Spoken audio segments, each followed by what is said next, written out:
The Royals have been waiting for their starting pitching to get on a roll. And on Tuesday, Felipe Paulino won his first game as a Royal and his first game in over a year. Yesterday, Bruce Chen won for the first time since coming back from the disabled list. So, that sets the stage for Danny Duffy, who takes on the Detroit Tigers next on Fox Sports Kansas City.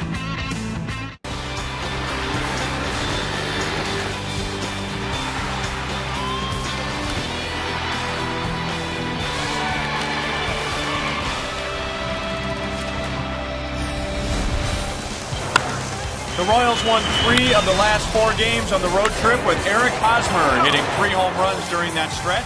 And he finished the road trip with 8 RBIs. And now the Royals are home for their final series before the All-Star break. Hi, everyone. Welcome back to Kauffman Stadium with Royals Hall of Famer Frank White. I'm Ryan Lefevre, and it's good to be back to Kauffman Stadium after a long road trip in more ways than one. In the Royals' first 4 games on the trip, Frank, they only scored 6 runs, but then really picked it up on Saturday. Well, on Saturday, Ryan, you're right. The bats did start on Saturday night, but on Sunday afternoon, they really exploded to 16 runs, and they took that right into that series against the White Sox and continued to swing the bats well. After being shut out on Friday in Colorado, Ned Yost said, man, we just need some big hits, and that's exactly what the Royals gave their manager. In the last 5 games, the Royals are second in the major leagues in batting average, runs scored, home runs, extra base hit, and slugging percentage. You know, we talked a lot about this Royals bullpen. Joakim Soria is back on track. Aaron Crow's going to the All-Star game. How about Greg Holland? But he's just been unhittable, Ryan. Yesterday, just 3 consecutive strikeouts. His breaking ball has just gotten just so much better. And you look at the opponent's batting average for 175. Holland still considered a rookie, even though the Royals got a good look at him last year. That was technically his first season in the big leagues.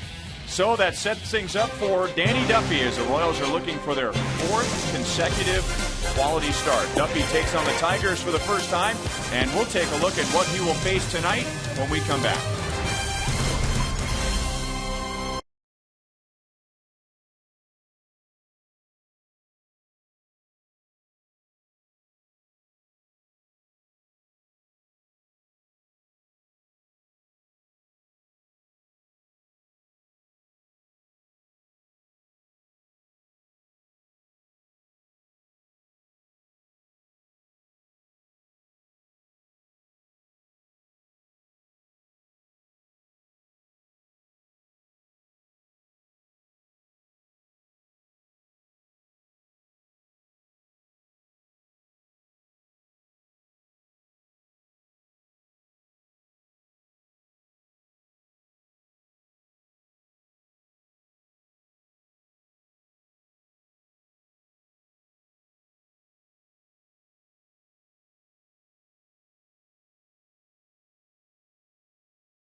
by the Missouri Lottery.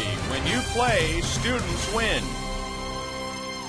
And to win tonight, Danny Duffy will have to get through this lineup. The Tigers and Royals are pretty comparable when it comes to team batting average and runs scored. But while the Royals offense is based around speed, the Tigers is around power, and they are 6th in the American League in home runs, and usually right in the middle of it is all-star Miguel Cabrera. You know, Ryan, Miguel Cabrera he hasn't really hit that well in his last 7 games. I think 3 for 23, but last night had 3 hits, including a home run, and lifetime against the Royals, 342. Here are the Royals defensively, and the Royals were without an error yesterday in Chicago, and that is notable because the Royals had gone 9 consecutive games with at least 1 error. There were some really big plays for the Royals on defense in Chicago. Maybe the best plays, or at least the best play, might have been turned in by Eric Hosmer. Well, he's got such soft hands, and he's so soft at first base. You can see the agility on this in-between hop. Just does a great job not only picking it, but keeping that left foot on the bag, and that makes him special on here. And this is another throw from Escobar, a high throw, but let's see how relaxed and confident he is after this play. He goes up, just spins around, make the tag as if it happens every day. Chris Getz has had a little extra motivation in his last 2 series against Chicago. That's the team that drafted him. Now against the Tigers, that's the team he rooted for growing up in Michigan. We'll see how he plays tonight. The first pitch is next.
Cable out to right field tonight, and here's Joe Goldberg. All right, Ryan, thank you very much. The final vote is in for that last all-star spot.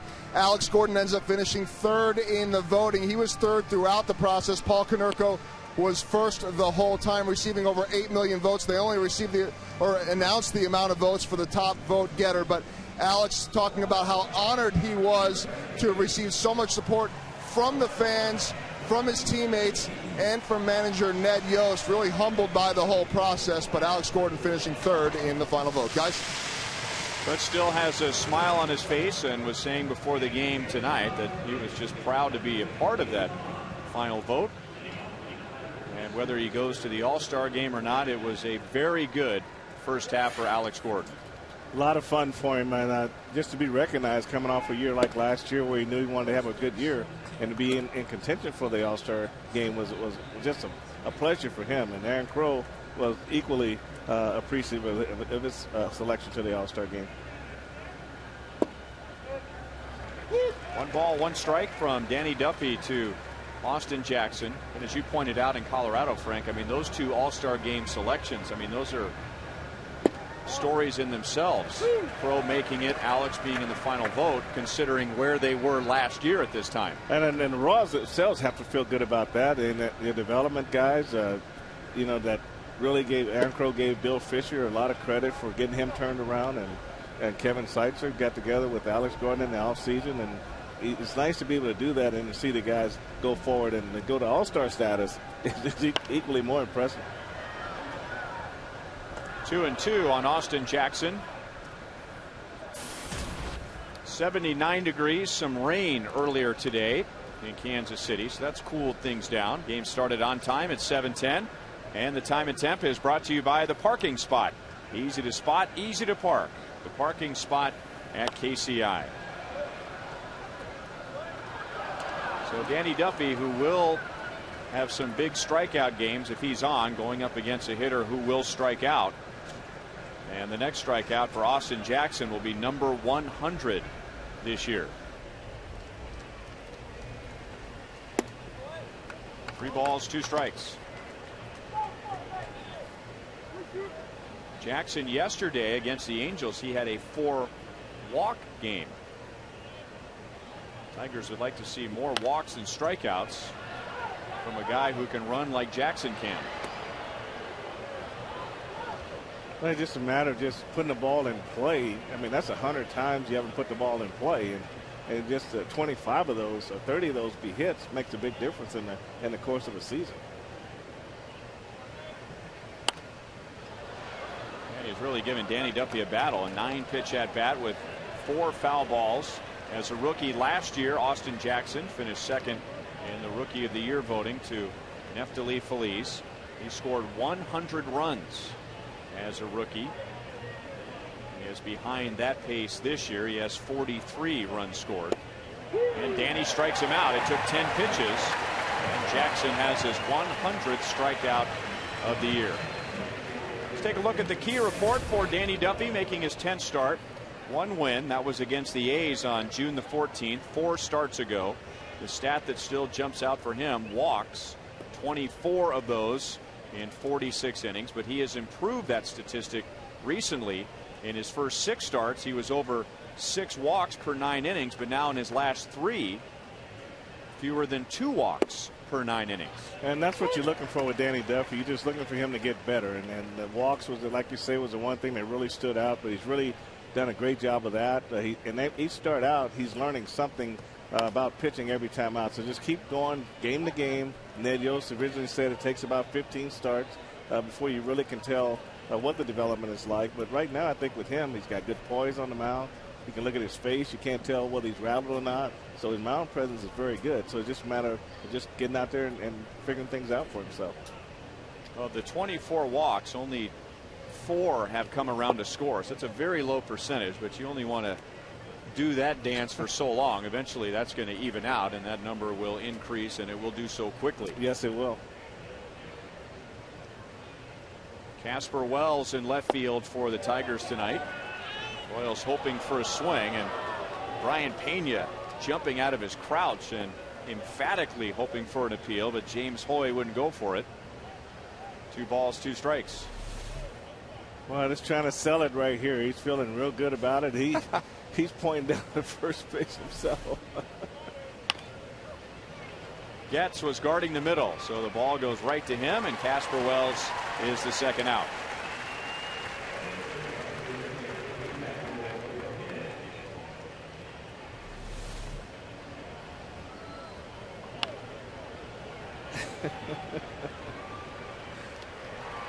He wasn't very close on that one, was he? Trying for a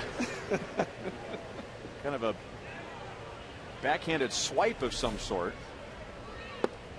Well, actually, I saw Jeff Montgomery do that in a game one time, and you see it every now and then, but that was so far away. And now the struggling Maglio Ordonez. Checks in here with a .204 batting average. And just a .274 slugging percentage. He has only 7 extra base hits. 2 balls and 1 strike. And with this ability to hit the ball to right center field and that big ballpark they play in Detroit, I mean, that's just unbelievable how much he's struggling. I mean, he's a contact guy for the most part and came on strong at the end of last season, but just haven't gotten on track this season. Hit hard to Escobar, who backhands and throws to Hosmer. And the Tigers send only 3 to the plate against Duffy in the first.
Tigers.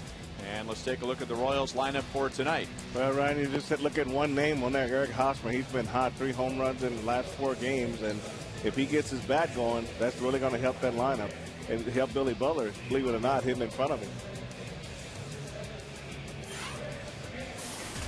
And the key report on the former MU Tiger, Max Scherzer. 9 wins, 4 losses, but a pretty high ERA to go with 9 wins, 4.90. In his last 3 starts, his ERA is 8.4, but he's been able to get away with a higher ERA because the Tigers have given him excellent run support, almost 7 runs per 9 innings for Max Scherzer this year. Well, I'll tell you what, most pitchers will say, hey, I just got to go out there and I can challenge all day long. But this is his 4th time out trying to get that 10th win before the All-Star break. But the biggest thing that I've heard about Max Scherzer is that maybe just that first pitch of the game, first pitch of the hitter, it's really giving him a lot of trouble. When hitters have put his first pitch in play, the opponent's batting average is .491. So I guess if you're the Royals and you look at that scouting report, you're thinking, man, we got to jump on this guy early. Plus he has the kind of pitching arsenal where you don't want to fall behind a guy like Scherzer. Yeah, big strikeout guy. I mean, in his 104 innings, he's got 94 strikeouts. So but he likes to pitch up in the zone. I think that's where he's more effective with his fastball.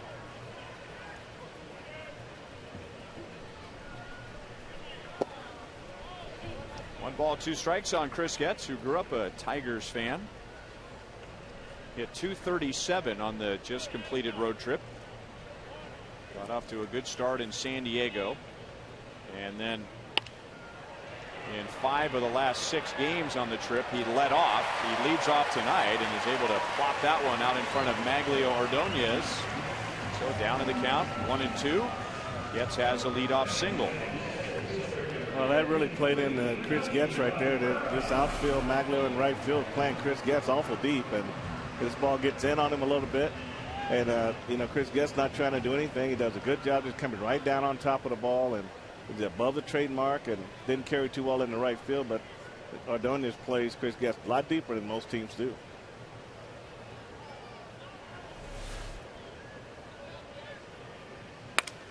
And a broken bat, a base hit for Melky Cabrera.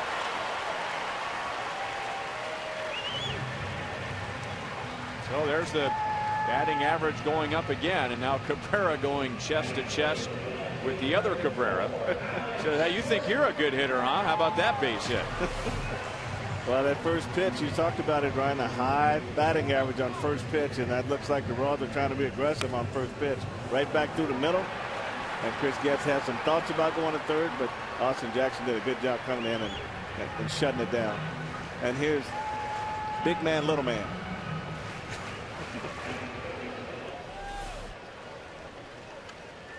So Melky coming off a road trip where he hit .366 with 8 runs scored. Starts the homestand with a base hit, and now Alex Gordon, and he jumps on the first pitch. And Casper Wells in left center field makes the play. Alex, before the Royals came to bat in the bottom of the first inning, had recorded a thank you to the fans who supported him. Alex falling short in the final vote for that 34th spot in the American League All-Star roster, finishing behind Victor Martinez, who is the Tigers DH tonight, and the winner, Paul Konerko.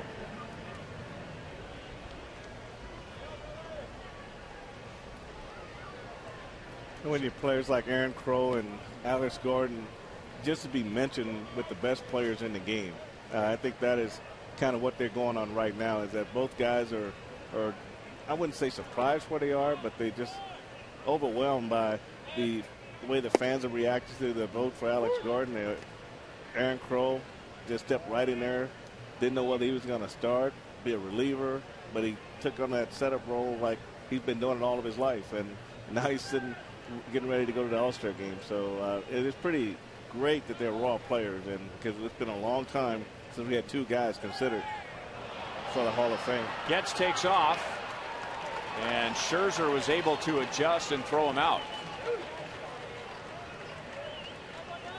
Melky Cabrera had taken about 2 steps. He was going to go with Getz and then realized that Scherzer had spun off, and Melky stays at first. Well, Max does the inside move, and everybody's starting to know that the Royals are going to run. They're going to be aggressive, just as aggressive from second base to first base. We see the inside move. He sold it really well, picking that leg up, and then he just threw to Brandon Inge to get Chris Getz. But he was not intentionally trying to deceive the runner. I'm the one that liked that move, but I really believe that if you're going to use the inside move, you have to throw the ball somewhere. I mean, they could just like fake the third and go back to first. I think you have to throw the ball somewhere. Otherwise, to me, it's a trick all the way. 1 ball, 1 strike on Billy, who was just 3 out of 18 on the road trip. And he rolls that to Brandon Inge. A promising start for the Royals with 2 hits, but they are scoreless in the bottom of the first.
the nation's fastest mobile broadband network.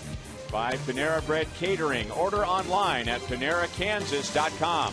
And by Chevy. See your Kansas City area Chevy dealers.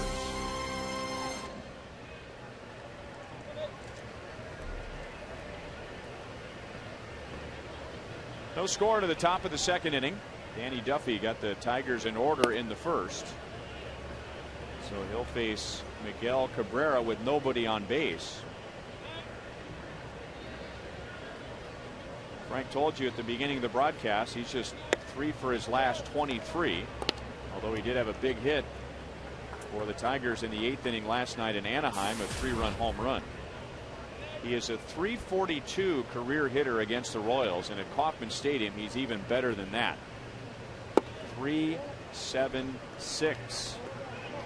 And if you were to ask me before we looked at those numbers, I might have predicted .576. He just got a real good swing for a right-handed hitter. His bat stays in the zone a long time, and he's got just as much power in every area of this ballpark to get the right pitch.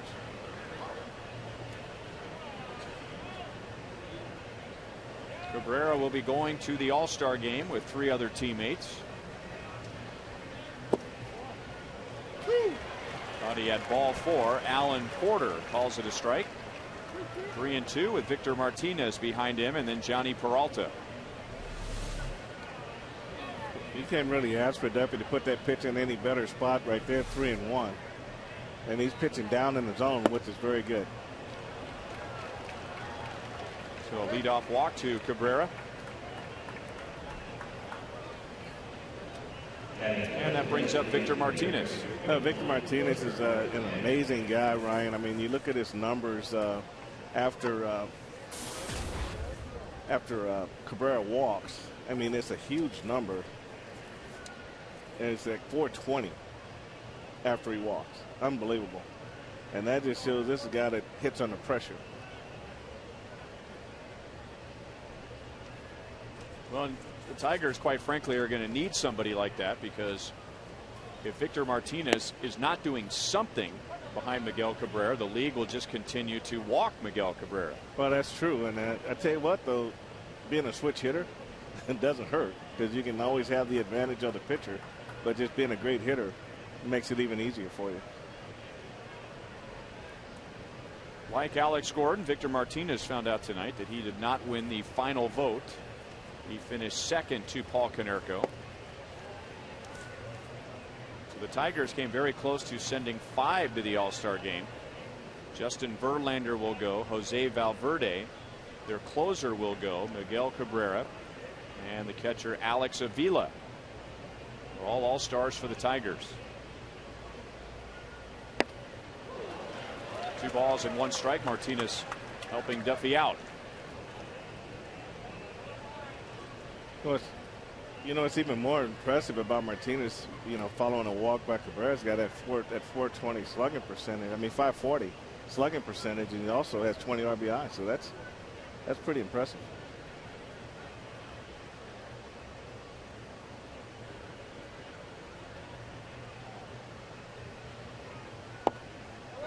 Three balls, 1 strike.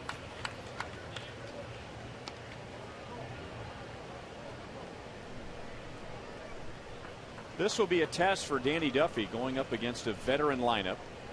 And I go back to what you call actual strikes, Frank. Something that Danny Duffy will have to do against a lineup like the Tigers.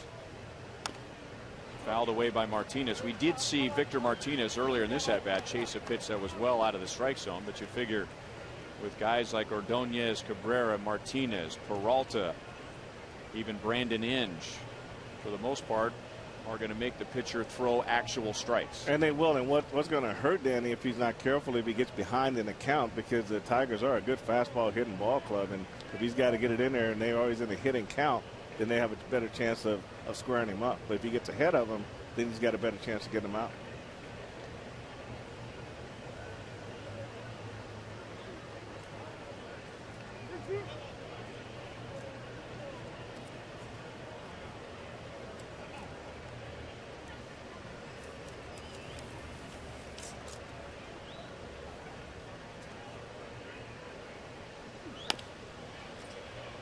Just foul wide of third base, and still 3 balls, 2 strikes. Tomorrow night, game 2 at the Tigers. It's Buck Night and Fireworks Friday, 7:10 game. So you can purchase hot dogs, small Pepsi products, and peanuts for just $1 each. And be sure to stay after the game for a great fireworks show presented by Hy-Vee and Pepsi. Kyle Davies going up against Rick Porcello. Royals and Tigers for 4 games leading up to the All-Star break. That pitch was up, and he got Martinez to chase it again. And Eric Hosmer coming all the way down from first to make the catch. Pena and Martinez got tangled up.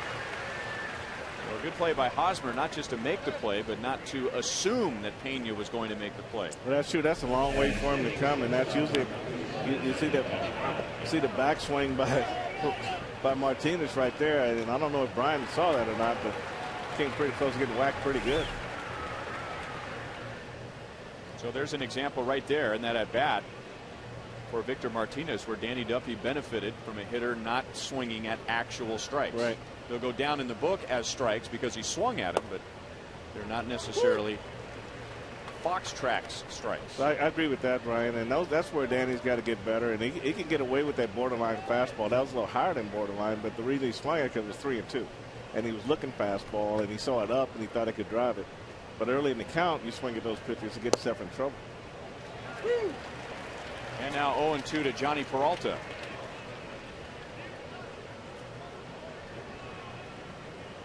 Peralta had a very good first half, hitting well over 300. 14 home runs. His next RBI will be his 50th. And he has really done well against the Royals this year.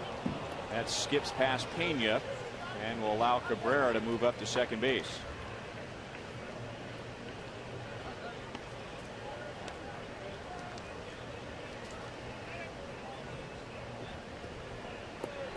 Wild pitch, charge to Danny Duffy.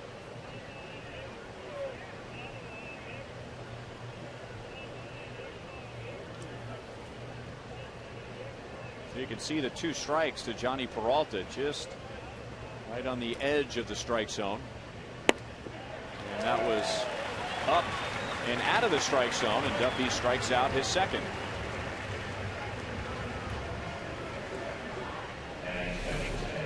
He's really getting away with this pitch. Is supposed to be the inside, and it ran up and away, and he got the strikeout. But as long as he can get away with it, as long as they chase it, he's going to survive. But you can see how much he's off the mark.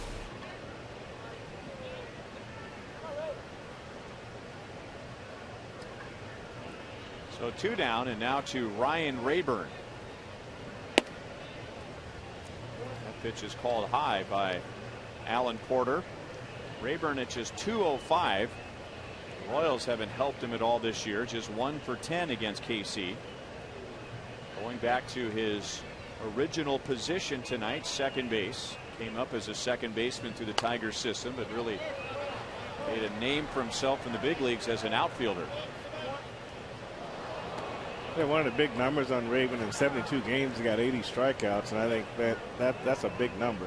Even though he's got 7 home runs and 29 RBI, 80 strikeouts is just not good enough right there. I think that's going to have to change. Will Ryan's in AAA. He's having a great year in AAA, made the All-Star team, so I would pretty much expect to see him in the second half of the season somewhere. Good pitch by Duffy, 1-2.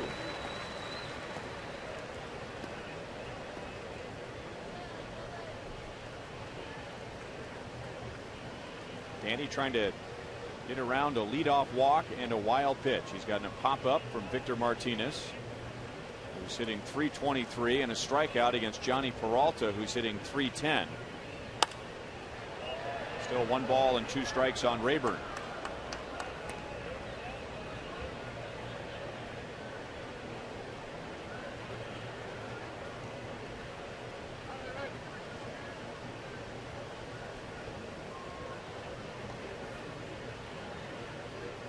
So Danny at about 20 pitches per inning. He's going to want to trim that up in the upcoming innings.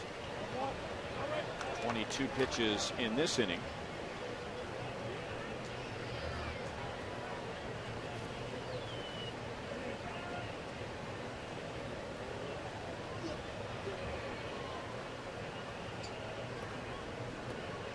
In his first 9 starts, Duffy has given up 3 earned runs or less in 7 of the 9.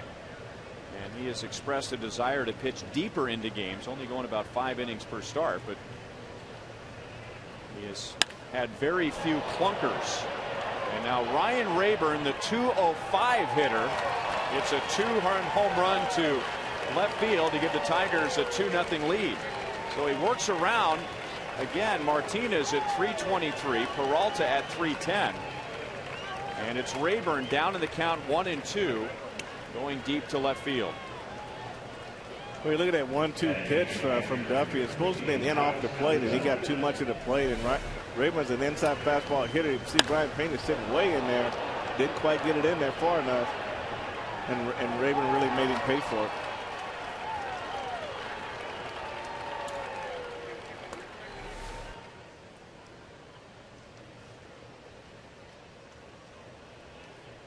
So Duffy 1 pitch away from getting out of this inning. And Rayburn gives the Tigers a 2-0 lead. And now ball 1 to Alex Avila, who is the only left-hand batter in the Tigers lineup today. So Jim Leland looking at his lineup, looking at a young left-hander with a strong arm, and seeing that righties have done a lot better than lefties have against Duffy. Here are the numbers. 328 for right-hand batters. So 8 of the 9 Tigers tonight will bat right-handed against Duffy.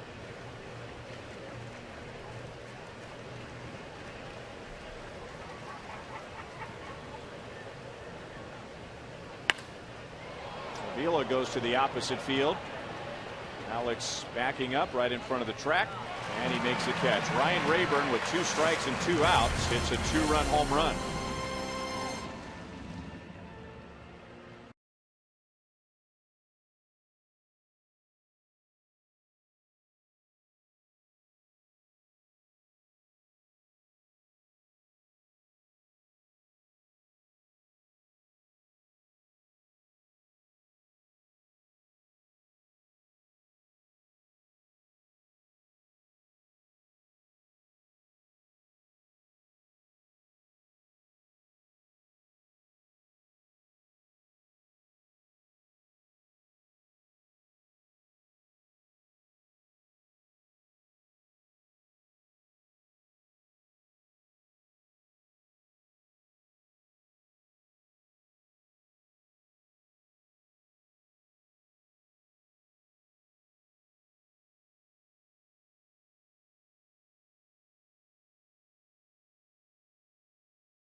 Run home run, and now the Royals coming up in the bottom of the 2nd inning with our sprint you call it question.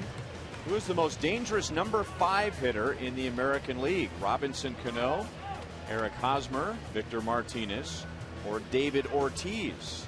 Text 432-432, enter keyword Royals, a space, and then A, B, C, or D.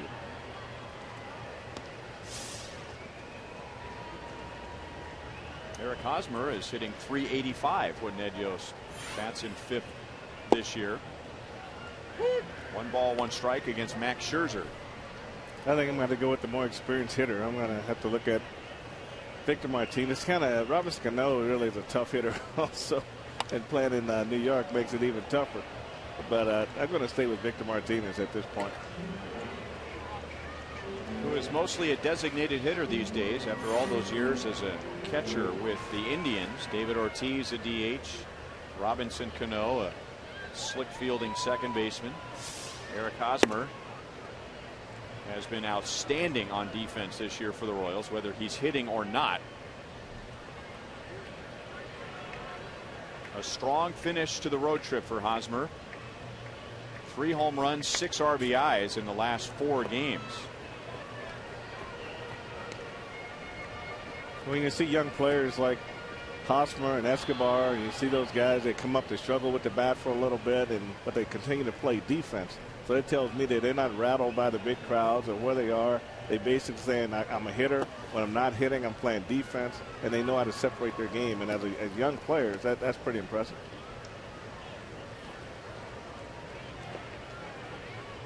Jeff Francoeur will follow Hosmer, and then Mike Moustakas in the second inning. Pitch that was outside is hooked over to Rayburn, and there is 1 out. And we remind you, as always, if you send in your text tonight, you'll get a bounce back text message from Sprint with instructions on how you can register to win a suite for a game here at Kauffman Stadium for you and 11 guests. Here are the early numbers with a little local twist. To be expected.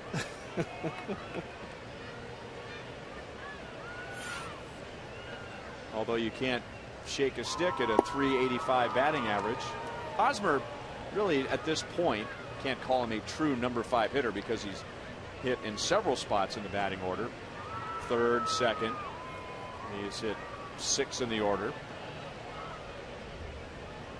The other 3 more consistent this year as a number 5 hitter. But who knows where Eric Hosmer will end up in the lineup long term. 0-2 on Jeff Francoeur.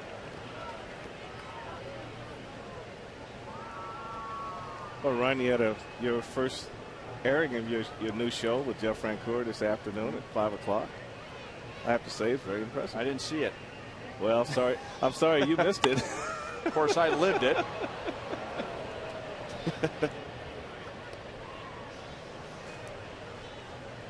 So I'll go home and watch it tonight. But thank you.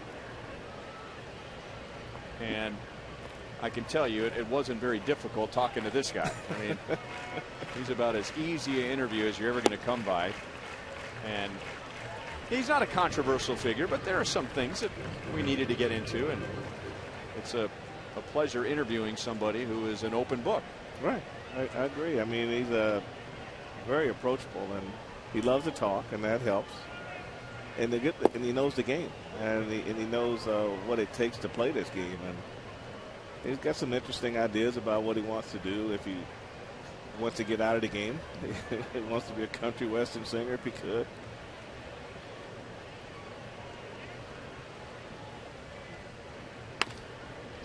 Up the middle, Peralta cuts it off. A low throw and a nice backhanded dig by Miguel Cabrera. 2 down in the second inning. Miguel Cabrera will be going to the All-Star game, which is coming up on Tuesday. He'll be there with baseball's biggest stars. Tuesday, July 12th, Fox will bring you every thrilling moment of the Major League All-Star game. Coverage begins at 7 p.m. Don't forget, you can see a special world premiere sneak preview of the upcoming Fox show, The X Factor, during the broadcast.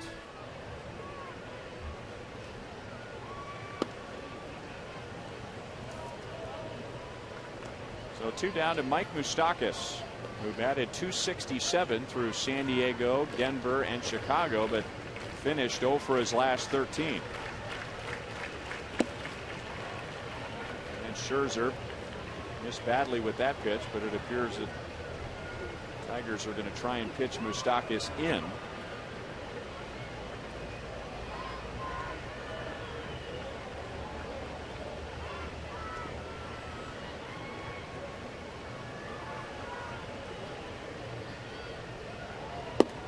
And they pitch inside again, 3-0.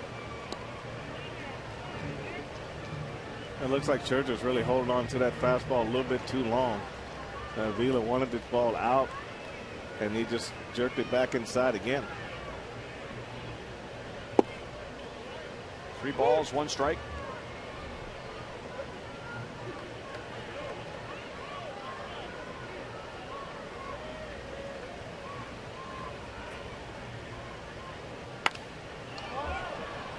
to the left side. Peralta goes out into left field and makes the catch. And Max Scherzer knocks down the Royals in order in the second.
George Howard Brett, number 5. And I'll bet there were many pitchers over the course of his long career that felt like they were down below like that when George Brett came to the plate with that front foot just stepping right on their cap. Danny Duffy gave up a 2-out, 2-strike home run to Ryan Rayburn in the second inning, and now he gets Brandon Inge to begin the third. And Brandon Inge is having a tough year. A 192 batting average with 1 home run. He went on the disabled list early in June. He had mononucleosis, which I thought you only got in junior high and high school.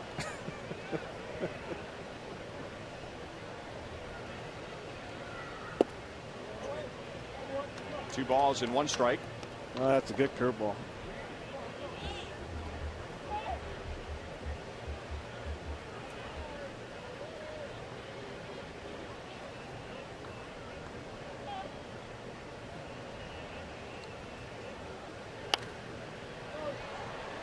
At a play, 2-2. 2 years ago in 2009, it was Brandon Inge who won that final vote through the fans' vote. 34th and final member of the American League All-Star team. If you haven't heard, Paul Konerko won that spot earlier today, with Victor Martinez of the Tigers finished second and Alex Gordon finished third.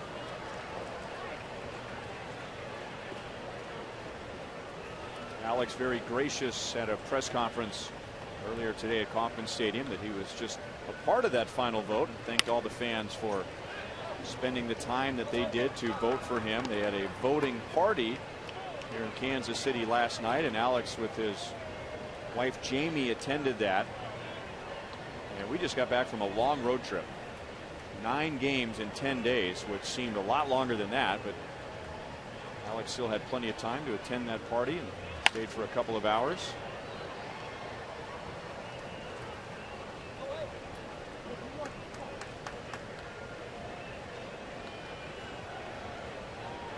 Trying to look at one of the things that Danny Duffy really has to continue to work on is his curveball. You know, just being able to get it down where he can actually control it. Everything's kind of been up, and that's why he's getting hit. Is because it's not going down. It's just sort of staying up in the zone and not really breaking the way he wants it to at this time. But that's part of the development of pitching at this level. Got the call with the fastball. Duffy has struck out 3 tonight. And now back to the top of the order.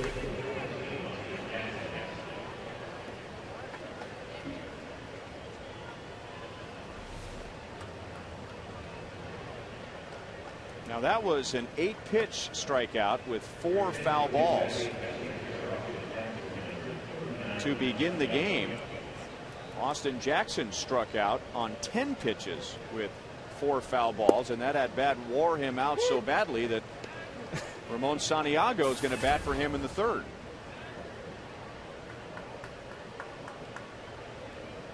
It didn't appear that something had gone wrong with him. I didn't have to run the bases or anything like that. Haven't had to run any balls down in the center field. So that's a big loss for the Tigers. They lose his speed. They lose his Gold Glove caliber defense in center field.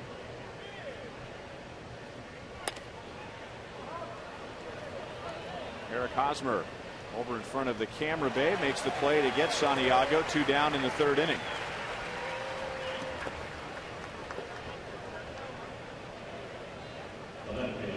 Duffy really hoping for a quick inning.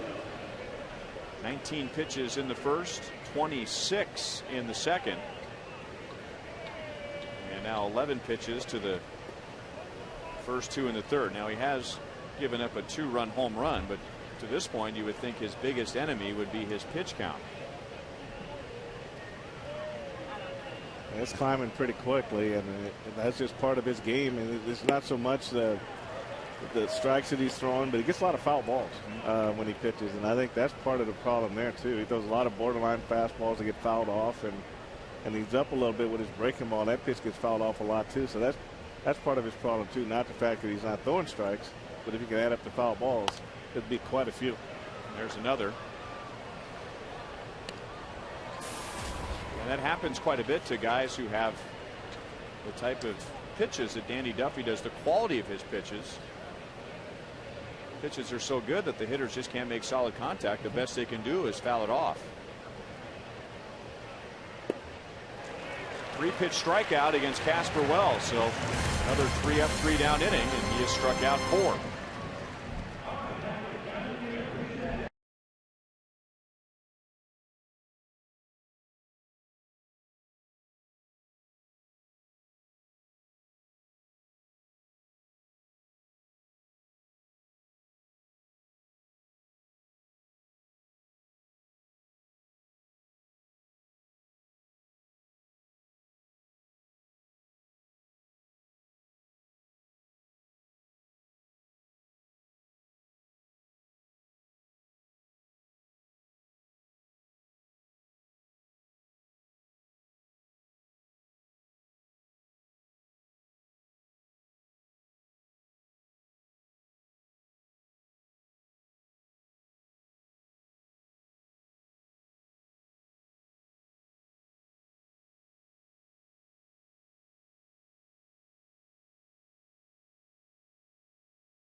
In Liberty, Missouri, he learned that Billy Butler had a program that helps to feed hungry people in Kansas City.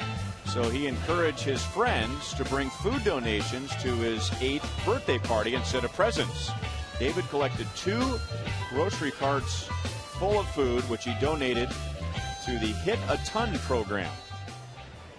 So he has certainly earned the right to sit in the Buck O'Neil legacy seat. That's Ramon Santiago, who batted for Austin Jackson. He stays in at second base. And the Tigers have shifted some bodies around to accommodate that. Casper Wells, who was in left field, moves over to center. And Ryan Rayburn, who was at second base, goes into left.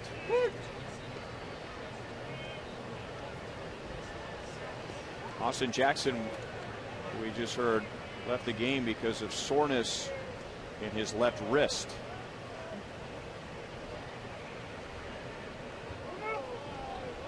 Brian Pena hit .350 on the road trip, getting his overall batting average to .260. Didn't get the call. 2 balls and 1 strike.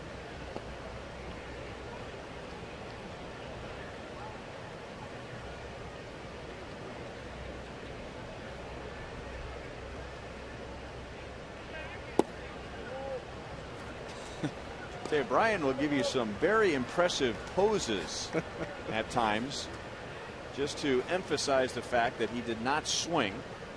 Starting to swing, but doesn't follow through with the swing. That's when you're looking in and the ball goes away. And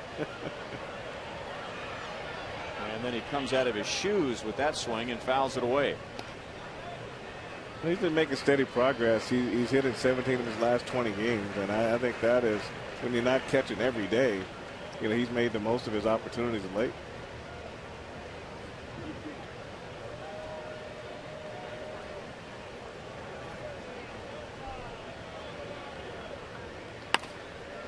Up the middle, Santiago, a good glove man. Impressive play to get to the ball, but Brian Pena beats it out.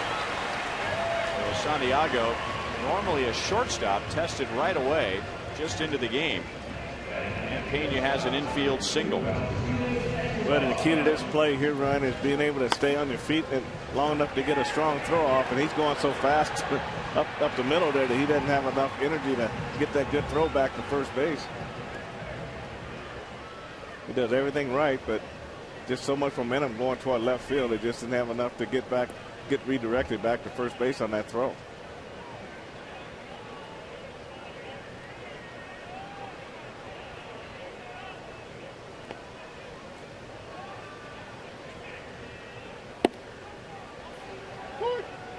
Alcides Escobar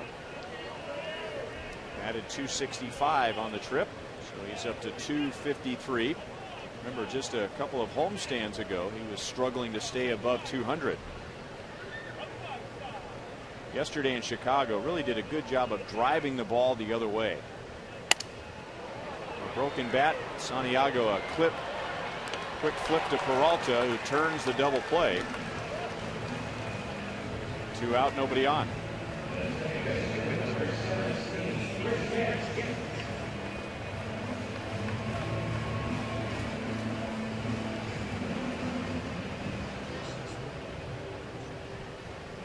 So first time through, the Royals with 3 singles against Max Scherzer, who hasn't walked anybody, hasn't struck anybody out. Frank was telling you about all of his strikeouts when the game started. And now Getz thinking about dropping one down. Scherzer really trying to bounce back tonight. Saturday against the Giants, Tigers lost this game 15-3, and Scherzer only went 2 innings. Gave up 2 home runs, 9 runs. He has given up 4 home runs in his last 3 starts, and his ERA in his last 3 starts, 8.4.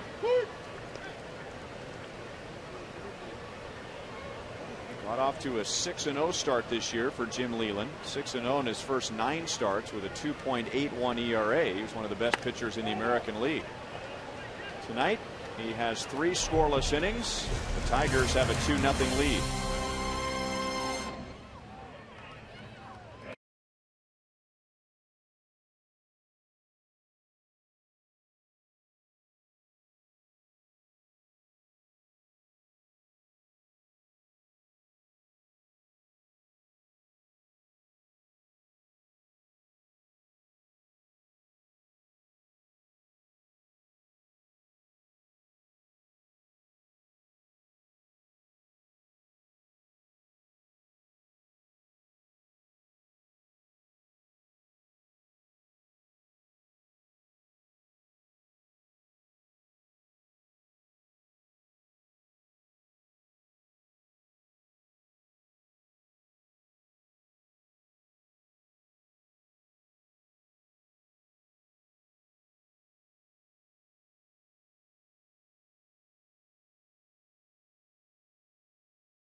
2-0 Tigers on a Ryan Rayburn home run, and we look at the wideband internet pitch speeds brought to you by Time Warner Cable. Up to 50 megabits per second of pure online power. And we have pure power tonight with Duffy and Scherzer. Duffy has 4 strikeouts. Scherzer does not have a strikeout, but he has 3 scoreless innings. Inside to Maglio Ordonez. Grounded out hard to Alcides Escobar in the first inning.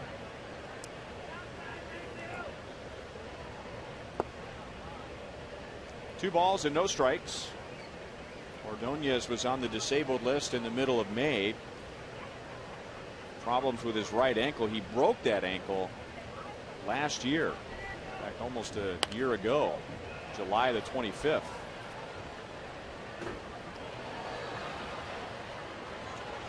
So a right ankle for a right-hand batter would be his back leg. And that back leg is so important for a power hitter. Yeah, you have to turn on it, and you have to generate a lot of bat speed from back there. And if that's giving you some problems and you keep it flat and doesn't turn, then you're going to lose some bat speed. 3 balls, 1 strike. Miguel Cabrera next, and then Victor Martinez. Ordonez hitting at .203 as he bats here, leading off the 4th inning. And there's a bullet into center field for a leadoff hit.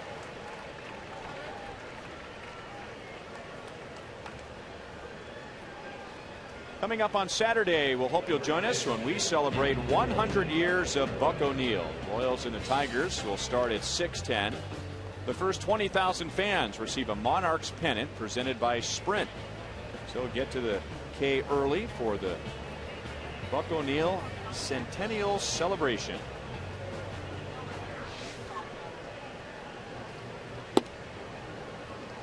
One strike to Miguel Cabrera. He walked leading off the 2nd inning.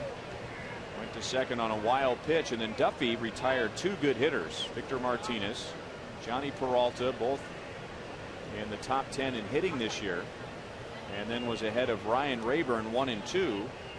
Rayburn hitting at just .205, but Rayburn hit a 2-run home run. 1-1 on Cabrera.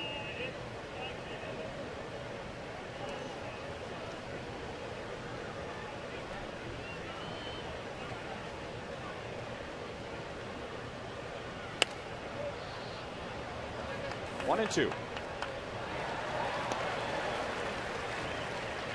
In some ways, Cabrera kind of goes against the book. Here's one of the best hitters in baseball, but you might want to pitch him up. Normally you want to keep the ball down against a guy like Cabrera, but he's a very good low ball hitter. He really is, and that borderline fastball for Duffy is a pretty enticing pitch to any hitter, and that's why he gets the foul ball. For that curveball right there, I mean, to me, that's the equalizer, because you're going to get your fastball. You just can't miss it. But if he can master that pitch right there in that situation, he'd be even more impressive.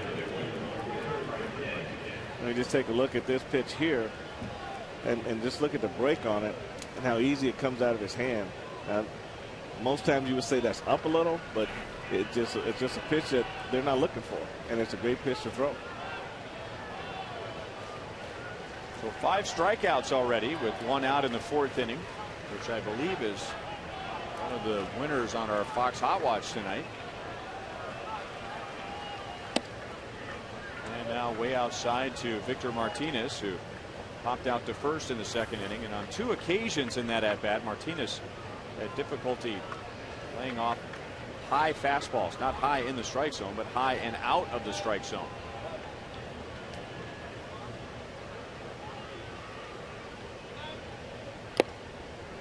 Late on that fastball, 1-1. Well, Danny's got a lot of hop on that fastball. I know in their meetings they probably said, hey, this guy's going to give you a fastball to hit. So those good hitters go up there looking for the fastball. And when you get it, and if it's borderline, you have a hard time laying off of it. And that's when you get your fastball. Then he throws one down in the strike zone, and then you're late on it. So he's got a good mix going right now. Up the middle. Escobar, he'll go to the bag himself and turn a double play. So the leadoff single doesn't hurt Duffy in the 4th.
For the fourth inning, we remind you to look for the Miller Lite Taste Greatness moment later in tonight's game. Melky Cabrera with a 6-game hitting streak after a single in the first inning. Well, picking up right where he left off during the road trip, where he hit .366 with 8 runs scored, 5 RBIs. Melky leads the Royals with 106 hits.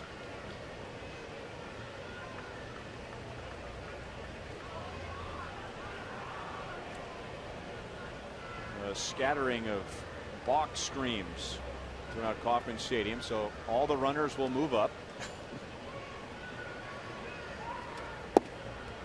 No balls, 2 strikes.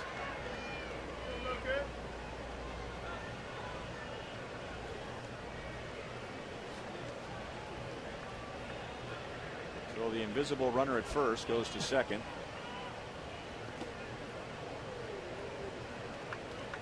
One ball, 2 strikes. 3 scoreless innings for Max Scherzer, and the power pitcher Billy hasn't been using his power to get by. No strikeouts, no walks.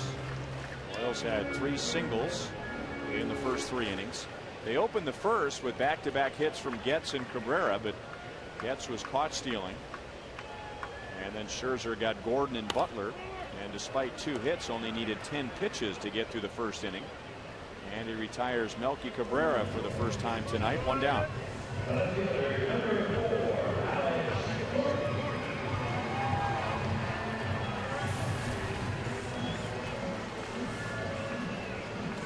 Coming up Saturday night, July 23rd, it's the Royals and the Tampa Bay Rays at 6:10. It'll be our second university night of the year. It's KU night, so we invite KU fans to take advantage of special ticket prices and pregame activities.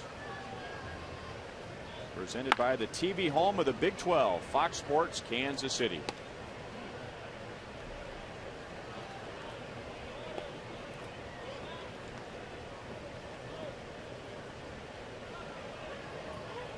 Alex Gordon flied to left in the first inning.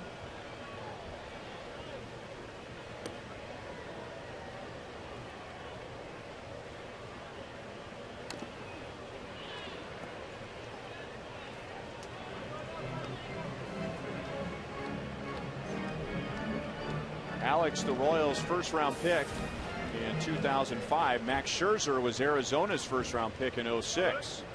So according to the official statistics, this is just the 4th matchup between the two. That's in the big leagues. Who knows what they did in the Big 12? 2 of the premier players in the Big 12. In fact, Scherzer's best year was his sophomore year. That was the year that Alex was drafted. Alex was the consensus college player of the year in 2005.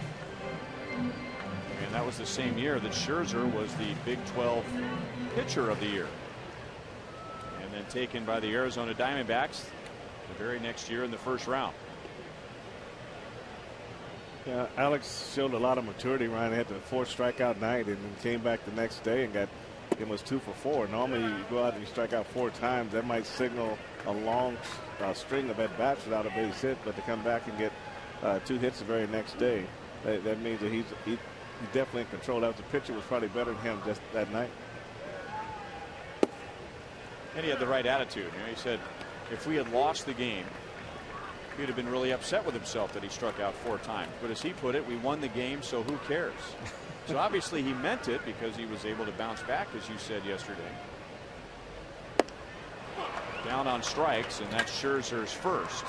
And that's the one pitch there when he had the 4 strikeouts. That's the one pitch that got him in trouble right there. That little bit high, little borderline high fastball. And you can see the swing of the bat changes just a little bit. It's just a little bit under it, so the ball's just a little high. But that's the pitch that got him in trouble the other night. You hear about rising fastballs, where the hitter would swear that the ball is rising, not sinking as it comes to the plate. And Scherzer, with his arm angle, I would bet as that pitch was coming into Alex, he thought it was going to be more down the middle of the plate, but the ball seemed to rise, and before he knew it, he was chasing a pitch that was up and out of the strike zone. Well, definitely, and that arm angle makes a huge difference on the fastball. You know, a lot of times some fastballs will sink with that arm angle, but Scherzer's fastball rises. Excellent pitch over the outside. 0-2 on Billy, who rolled into an inning-ending fielder's choice in the first inning.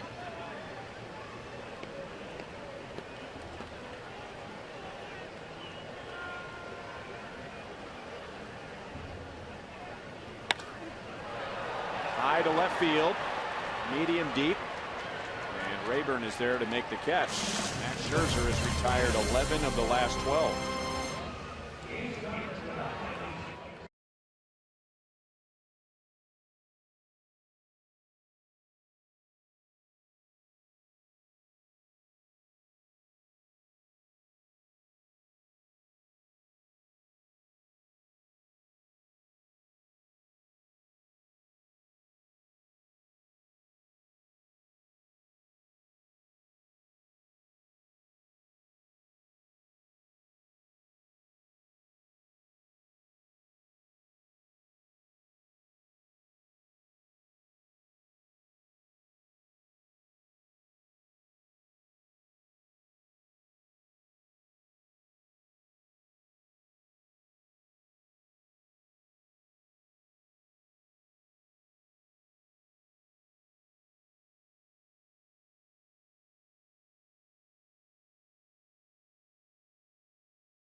So they have a 2-0 lead. Otherwise, for Danny Duffy, facing the Tigers for the first time, just 1 walk in 4 innings and 5 strikeouts. Well, I agree with you, Ryan. He's really throwing the ball well, and his curveball, you can see it's starting to come for him, and I think that's been a good equalizer pitch for him tonight, too. But I think right now, it's the foul balls really that's causing him the most trouble, but he's around the plate, and I think that's a good sign that each time he goes out, he's just learning more and more about pitching. Johnny Peralta struck out, swinging at a fastball in the second inning.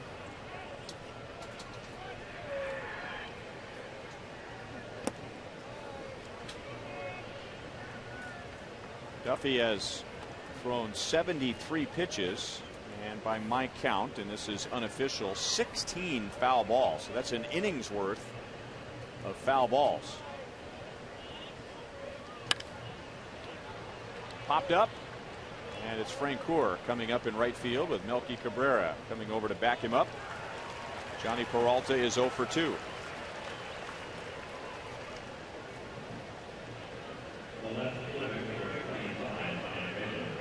So trying to get that pitch count down. Danny going about 95 pitches per start and about 5 innings per start. So that's just a little under 20 pitches per inning. Ball 1 to Rayburn, and Danny was so close to getting out of the second inning without allowing a run. A leadoff walk, then a wild pitch. He got 2 good hitters out, Martinez and Peralta, and then was 1-2 on Rayburn, who has struck out 80 times this year. And Rayburn, after hitting 3 foul balls, then hit a 2-run home run into the Royals bullpen.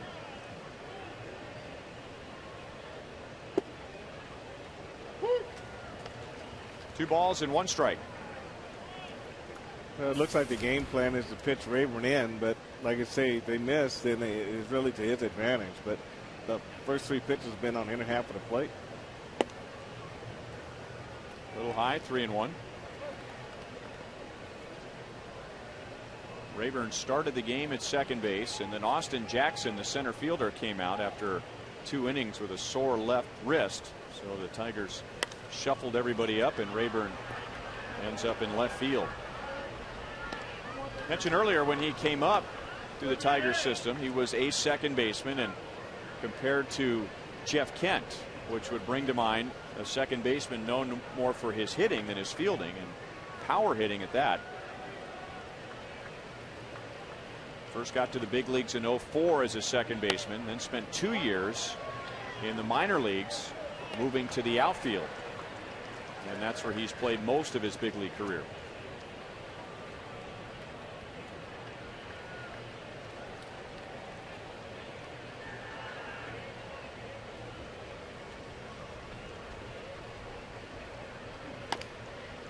Chop to third. Moustakas comes in to get the big hop, and right on target to Hosmer. 2 down. Final game of this series, and the final game before the All-Star break is Sunday, 1:10 for the Tigers and the Royals. It's Kids Fest with special appearances from Nickelodeon stars SpongeBob SquarePants and Dora the Explorer. And the first 8,000 fans age 14 and under will receive a Royals superhero cape presented by U.S. Toy.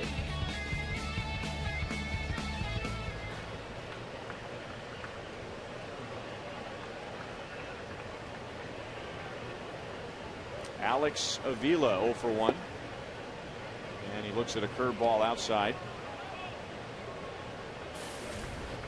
0 for his last 9. And against the Royals this year, just 2 out of 12. This is the 6th meeting between the two teams and the first in Kansas City. 1 ball, 1 strike. Very early in the year, the Royals went to Detroit, and they took 2 out of 3. And then not long after that, the Royals went back to Detroit. They lost 2 games, with a 3rd game being rained out.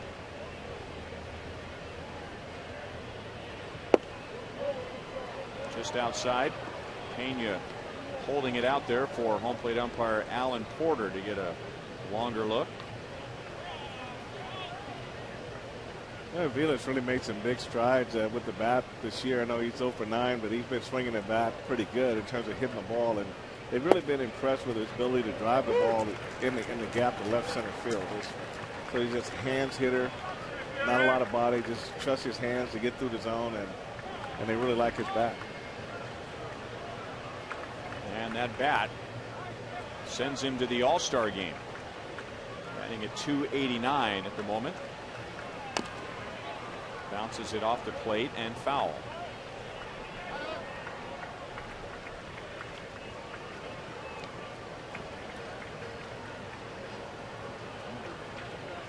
Danny Duffy has had 2 1-2-3 innings. He has had 3 innings where he's only faced 3.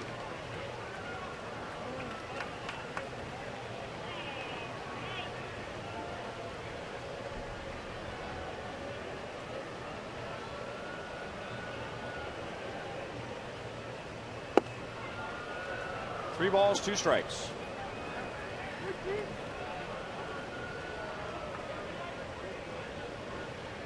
There's a situation here, Ryan, where Danny's got that power fastball, but if he could master the curveball on that 3-2 count against left-handed hitters, that would make it even more devastating. And it's a fastball in on the hands. Alex runs into left center field, and Danny Duffy has retired 9 of the last 10 Tigers.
Hosmer has homered in 3 of the last 4 games for the Royals.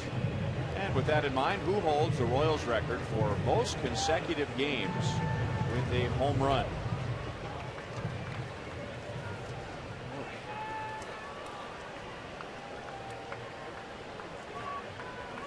Hosmer, Francoeur, and Moustakas. And the bottom of the 5th against Max Scherzer, who has allowed 3 singles, and that's it. He has retired 10 of the last 11 with just 1 strikeout. So he's been more of a contact pitcher tonight.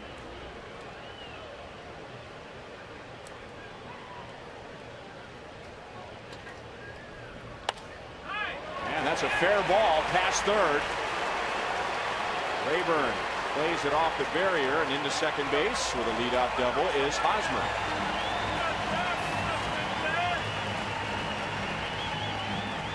That's a good piece of hitting. This pitch is away from him, and he opens his hips up a little early, but he keeps those hands back, and you can see the hips open early, and he just got that good reach, and he just drives his ball right inside the bag just by him down at third base. I mean, just a good piece of hitting by Eric Hosmer.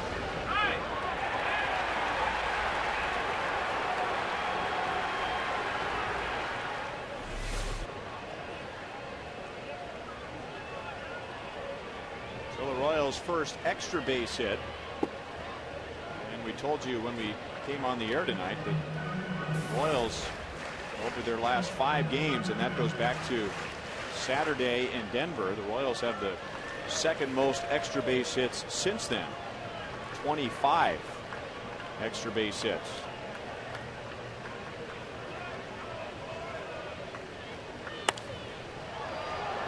Lifted to right field. That'll be deep enough to get Hosmer to third if Ordonez makes a play, and he does. A very difficult play. Ball going into his glove, and his glove hitting the padding at the same time. So a productive out for Francoeur as he gets Hosmer to third base.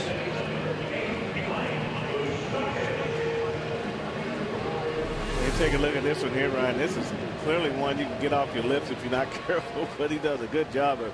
He's got as close to that wall as he possibly could to make this catch. And the Hosmer reads it and just jogs on over to third base.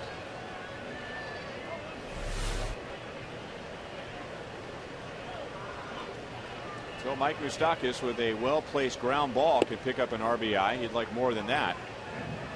0 for his last 14. Scherzer got him on a pop out to short back in the 2nd inning. Facing Max Scherzer for the first time when he popped out in the 2nd. And there is a well-placed ground ball. Well, Santiago throws him out, but Moustakas drives in Hosmer. The Royals hope to hear that many times in the coming years. And it's a 2-1 game. Well, all you're doing right there, just taking what the defense is giving you. The middle infielders are playing back. You get a pitch that you can hit in the middle of the field and get yourself an RBI.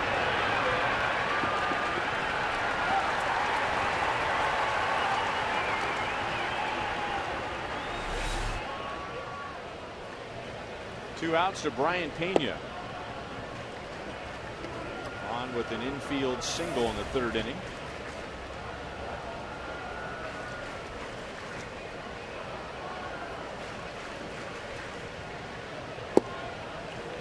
Late on the fastball, 95 miles per hour, 1-1. One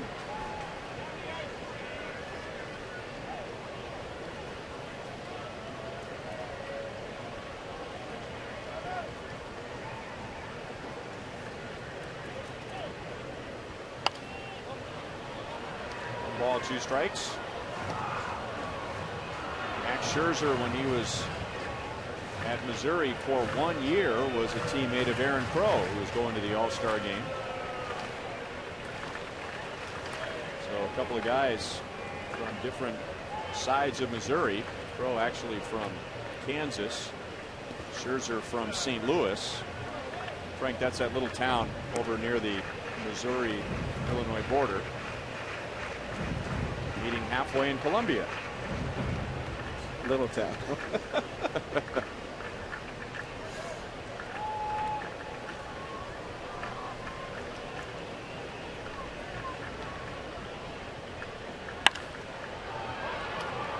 Way up into a bright blue sky. Casper Wells makes the catch. The Royals are on the board. Mike Moustakas drives in Eric Hosmer.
Find the new Ford you're looking for at thoroughbredford.com. Tigers 2, Royals 1. Before we get to the top of the 6th, here's Joe Goldberg. Well, Ryan had an interesting conversation with Alex Avila, the all-star catcher, and Brandon Inge, who's coming up to the plate, a former catcher.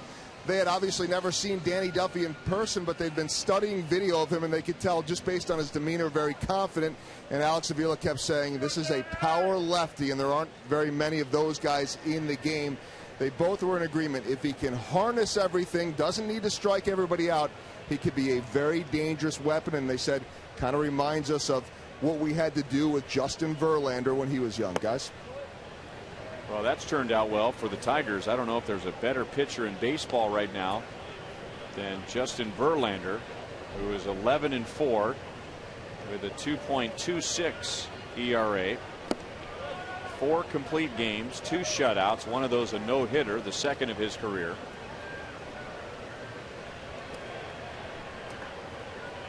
Who would you want to pitch the biggest game for you right now, Frank? Verlander or Roy Halladay? Oh, boy. If you had to pick one. Verlander. I mean, you got a power fastball, great changeup, good slider. He's got a great demeanor. I mean, he really goes after you. He's a guy that you can go to 120, 125 pitches and not worry about him. He gets stronger as the game goes.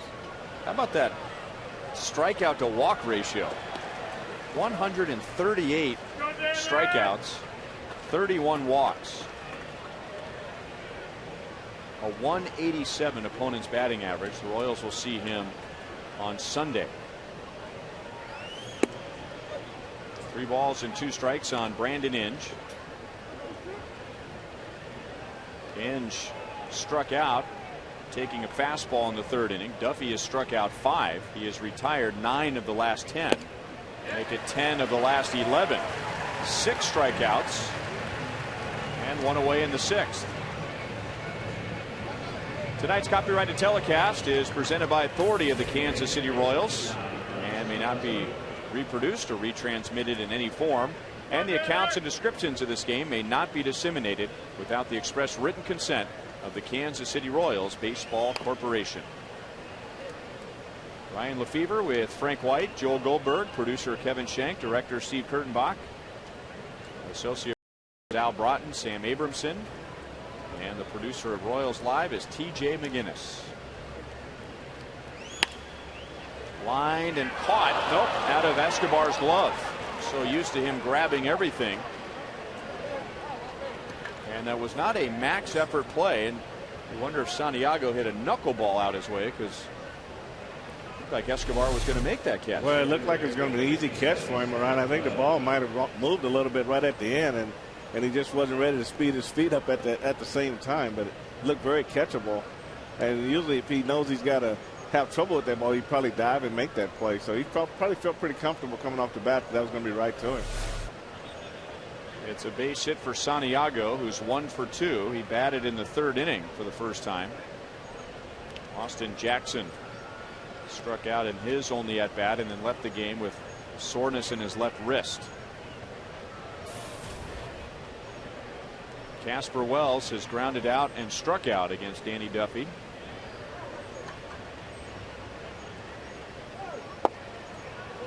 Thinking about bunting, and he takes ball 1.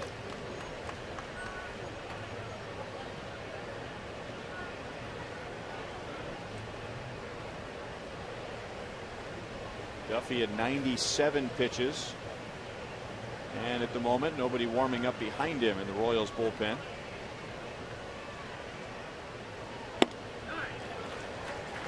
It is a great night to pitch. There was rain earlier today, and then later today some heavy thunderstorms that missed Kauffman Stadium, but we got the after effects of the thunderstorms, which took all the humidity and all the clouds with them. So a very, very pleasant night with the wind blowing in from the east. That's drilled to right field. Long run for Jeff Francoeur. That's going to sail over his head and off the bottom of the wall. To third base is Santiago, and in with a double is Casper Wells. Now, Casper Wells does have good power, and that's why Jim Leland likes him in that number 2 spot. He gets him a fastball out over the plate here, and he just drives this ball to right field. And then when it was first hit, it looked like it was going to be a regular fly ball to right field, but the ball kept going and got over Jeff Francoeur's head and it fell for a double. And Santiago got to second base and read it, but the ball didn't bounce around enough for him to score. So 2 in scoring position for Maglio Ordonez. And he grounds it to Moustakas. Going to have a play at the plate, and Santiago is out.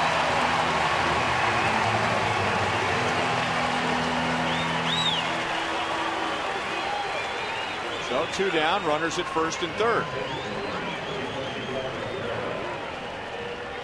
Well, Danny Duffy makes a nice pitch here to Ordonez and gets right in on his hands, and Moustakas has the easy play, an easy ground ball, and Santiago's going on contact. And then Brian Pena, I don't think there's going to be another base runner the rest of the year to get by Brian Pena. I mean, he comes right down on those legs with those shin guards, and that ain't going to feel too good to Santiago. Who ran into who on that play? Big swing and a foul back by Miguel Cabrera, who has a frightening swing even when he doesn't make solid contact. Duffy almost went down on that throw back from Brian Pena. Remember, there's a runner at third, so if that ball gets past Duffy, that's a cheap run.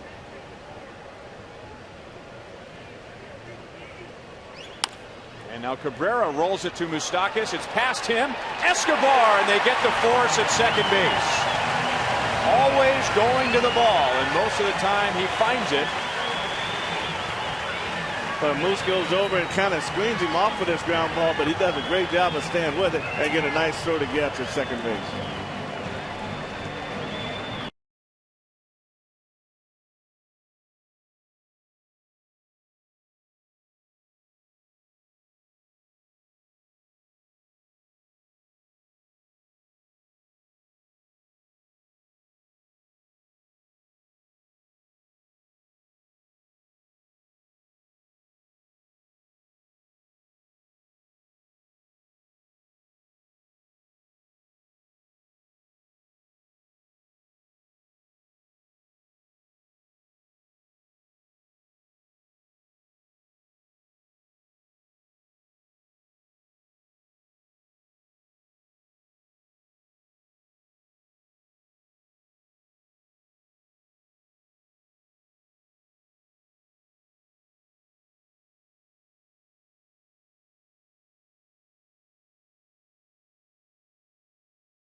inning for the final out of the top of the sixth. He is responsible for the Home Depot defensive play of the game. First, the force out at home plate. Brian Pena blocking Ramon Santiago, and then backing up Mike Moustakas and getting the force at second base. The Tigers had runners at second and third and one out, and Danny Duffy, with help from his defense, gets out of it.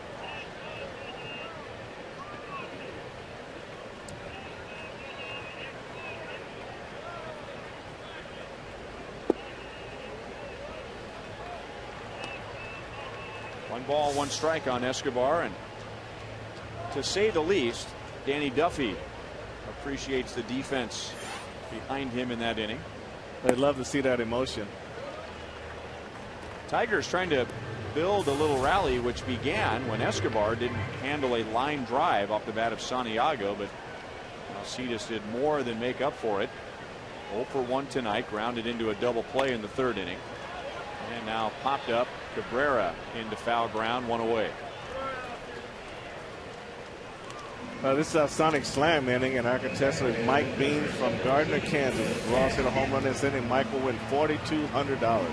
But if the Ross hit a grand slam out of the park, Mike will win $25,000 from Sonic and the Kansas City Royals. We need a winner.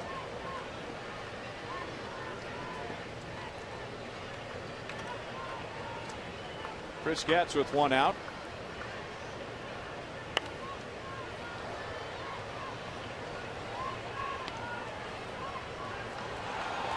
Getz caught stealing in the first inning, but leads the Royals with 15 stolen bases this year. Now trying to bunt his way on. No play for Avila. No balls, 2 strikes. So our league leaders, brought to you by your Kansas City area Toyota dealers. Royals have 5 different players with at least 10 stolen bases this year. That is the most in baseball. And the Royals leading the league with 85 stolen bases this season.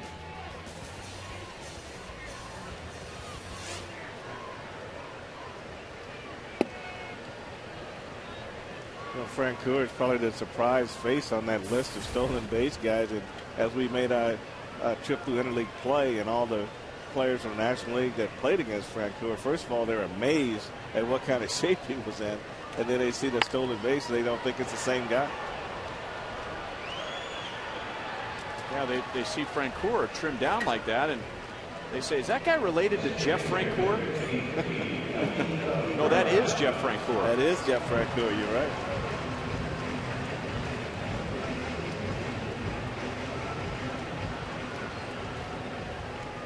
So 2 down. Melky Cabrera coming up.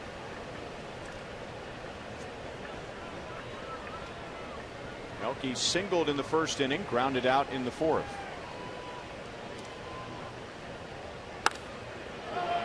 To right field, and Maglio Ordonez makes the play. It's a 9-pitch 6th inning for Scherzer.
number down, and if not for a high pitch count in his first 2 innings, he might be out there for the 7th, but he is out after 102 pitches. Pepsi Max is the official soft drink of the Fox Sports Kansas City broadcast booth, and also a proud supporter of the Royals 5K, benefiting Variety Children's Charity. You can run or walk, and it all benefits Kansas City kids. Pepsi Max, 0 calories, maximum Pepsi taste. So it's Lewis Coleman and a Chevy call to the bullpen. Duffy not only goes 6 innings, but he got around a 2nd and 3rd and 1 out in the 6th inning by retiring Maglio Ordonez and Miguel Cabrera. So he finishes strong. Royals down by 1, and now it's in the hands of the bullpen. Victor Martinez against Danny Duffy popped out and grounded into a double play. Johnny Peralta after him, and then Ryan Rayburn, who hit the 2-run home run back in the 2nd inning.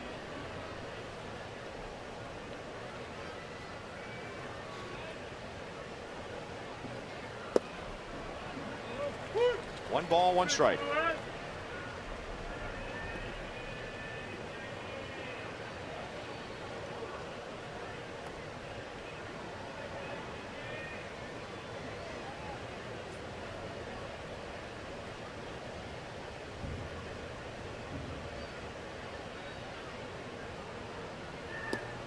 If you were to play the game tonight and use fantasy baseball criteria, you would think that Victor Martinez would have a huge night. He is the best hitter in the American League on the road, which he is, 341, and he is the best hitter at night in the American League, 361. So you figure all the stars are lined up perfectly for him, but Danny Duffy had other plans. And now Kevin Shank telling me, adding to the mix, he is the best hitter in the American League with 2 strikes. So he's going to hit a 7-run home run right here. Yeah, he's in 333 with 2 strikes, and that's first in the league. And the next closest hitter to him is Nick Markakis at 282. So 2 strikes on the road at night. Look out. Oh boy. I heard a not my fault coming. One of the best looking foul balls back into the screen we've seen all year. Oh. Yeah, the only way you can get him out is to get this guy to pitch to him. This guy's a tremendous athlete.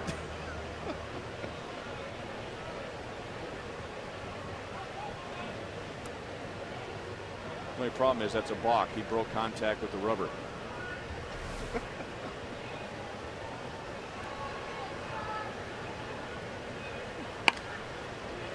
Escobar backhands, low throw. Hosmer comes up with it. What else is new?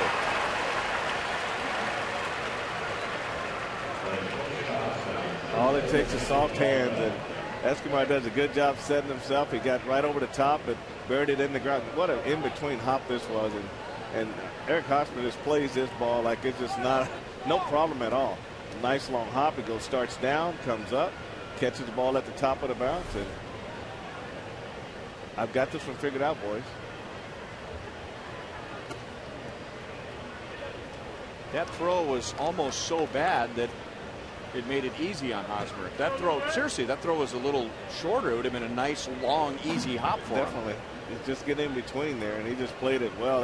What he did well was he put his glove on the ground first, and then he came up with the ball as it bounced, and I thought that was just tremendous the way he did that. Now just take a look at his glove, how he goes down to the ground, then he sees the ball come up, then he comes up to catch it, and that's the way that I used to watch John Mayberry do it all the time. Just nice soft hands on those hops.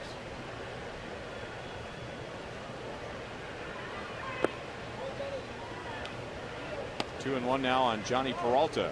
He was 0 for 2 against Duffy with a strikeout in the first 2 series between the Royals and the Tigers. Peralta hit .500, 8 out of 16 with 2 home runs, 5 RBIs.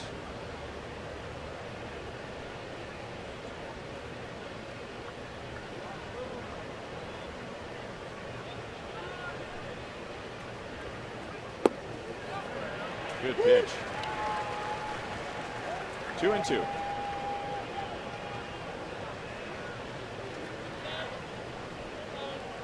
When Peralta came back over when he came from Cleveland over to the Tigers and started playing shortstop, there was some that said they didn't think he could get the job done at shortstop, but they really have really just been really pleased with the way he's been playing shortstop. He's only got 4 errors on the year, and he's made all the plays.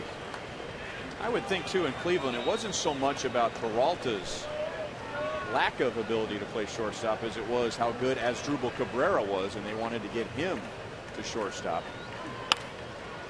Down around the end of the bat, but Peralta reaching out and pokes it into left center field, and he has a 1-out single. The greatest moments in Major League All-Star Game history have gone from 16 down to 2. To determine which is the most memorable, go to MLB.com/moments and vote now for your favorite, and tune into the All-Star Game on Tuesday, July 12th at 7 p.m. to find out who won. Only on Fox.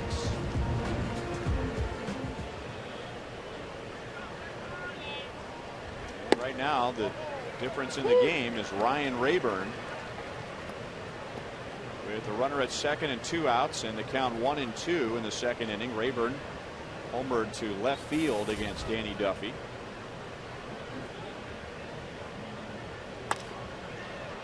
Now trying to go the other way. The ball is twisting. And it's foul. No balls, 2 strikes. Well, Rayburn picked on a 1-2 pitch that Duffy tried to get inside, but didn't quite get it in far enough, and he was able to hit it in the bullpen. But that would probably be the one pitch that Duffy would say after this game that he probably made a mistake on.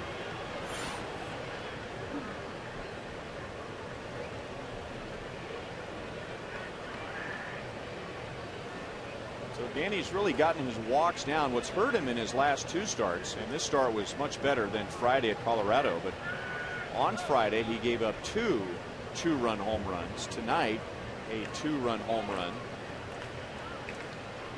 So 6 of the 7 runs he's allowed in his last 2 starts have come on 2-run home runs.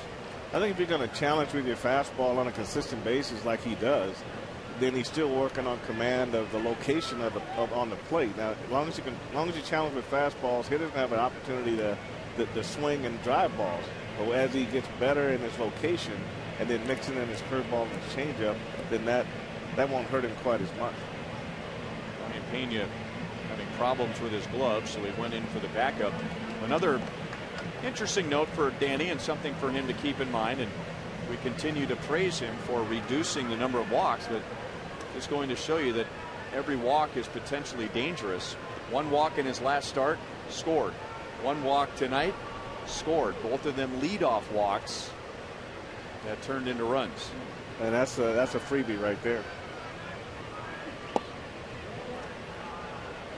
2 balls, 2 strikes.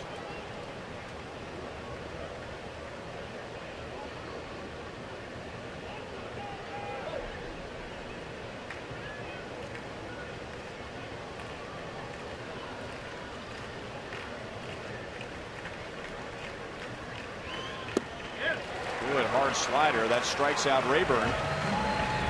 Rayburn's 81st strikeout of the year.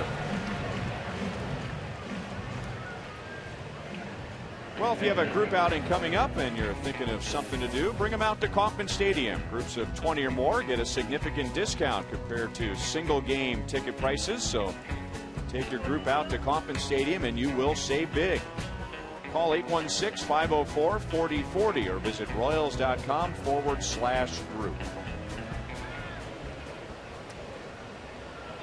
2 outs to Alex Avila. A couple of fly outs to left field against Duffy. And now Avila is 0 for his last 10. Ryan, you can really see where Lewis Coleman has started to develop as a pitcher. When he first started, it was just power fastball most of the time, and a couple of those got hit. Then he said, okay, now I got to go to my slider. And he went to that hard slider. And now he's got an in-between breaking ball also. So he's got 2 speeds on his slider, and that's really paid dividends for him. Normally, when a pitcher throws at the angle he does, he's going to be very hard on right-hand hitters. Very difficult for them to hang in there against him. But lefties, on the other hand, are going to get a long look at Lewis Coleman. 2 balls and 1 strike on Avila. But Coleman hasn't had a whole lot of trouble this year with left-handed batters. They're doing better than righties are, but only hitting .226. He's been able to throw that harder slider down underneath their swing, and then he's got the slower one that he'll keep to the outer half of the plate. And that's helped him a lot, too. That slider stayed up. Cabrera diving into right center field. He takes away a hit, and he takes away a run from the Tigers. So more good defense for the Royals tonight. So stretch time comes early at Kauffman Stadium.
Cabrera telling Felipe Paulino all about his catch in right center field, which saved a run.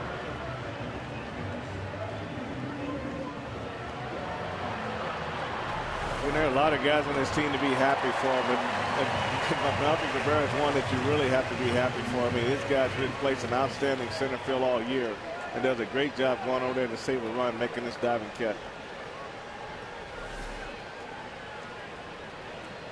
Max Scherzer pitching into the 7th inning, and why not? He's thrown 72 pitches. So at this rate, he could go all night. Alex Gordon has flied out and struck out against Scherzer, and that strikeout is the only strikeout in 6 innings. This is a guy who has 95 strikeouts this year. 1-1 to Alex. Billy Butler after him, and then Eric Hosmer.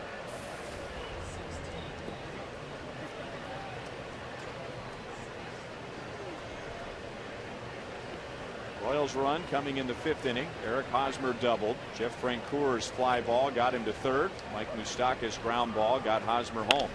Alex, ground ball, base hit right field.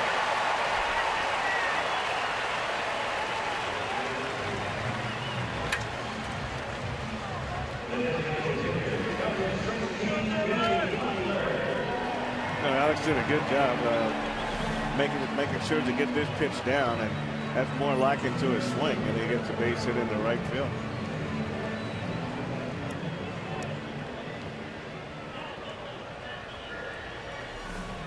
And that's 8 consecutive games for Alex with a hit at home.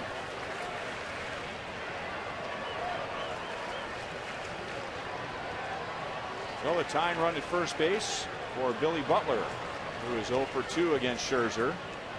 And Billy got a pitch out over the plate. Hits it to center field. Got it down around the end of the bat. I thought it was hit harder. Casper Wells in center field thought it was hit harder. His first 2 steps were back, but didn't look like he got it off the fat part of the bat. Well, I thought it was hit very good coming off the bat too, as a slaughter, and as you can see right there, just right off the bat, maybe a baseball size off the end of the bat, and it left quick, but it lost steam right away.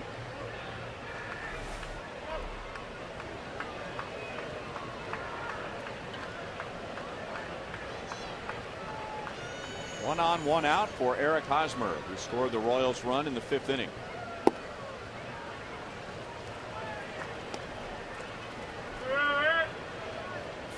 Hosmer finished the road trip with 8 RBIs. That was second only to Jeff Francoeur, who had 9. But Hosmer with 6 of those 8 RBIs in the final 4 games. And Scherzer throwing the equivalent of a changeup over to first base. He was quick with the feet and then just almost like a shot put throwing it over to first. 31% in our Sprint You Call It question believe that Eric Hosmer is the most dangerous number 5 hitter in the American League. So thank you for voting tonight. Robinson Cano finishing right behind him. He's definitely been hot lately. And he was trying to put the Royals in front with that swing. 1 ball, 1 strike. You can only imagine as time goes by how good he's going to get. I mean, you can hardly wait. You wish you could jump 5 years ahead to see where he's at, because he's got some kind of talent.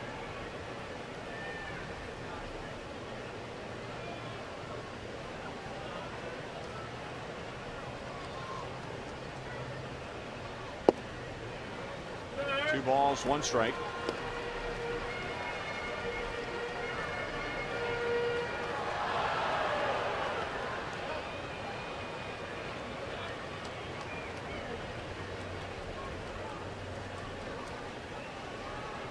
Royals finished the road trip with 8 home runs in the last 5 games.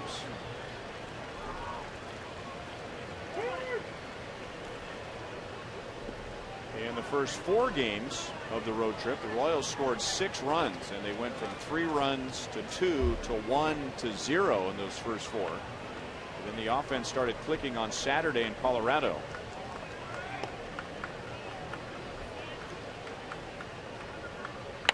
And Hosmer right on cue into the right field corner. That is a foul ball.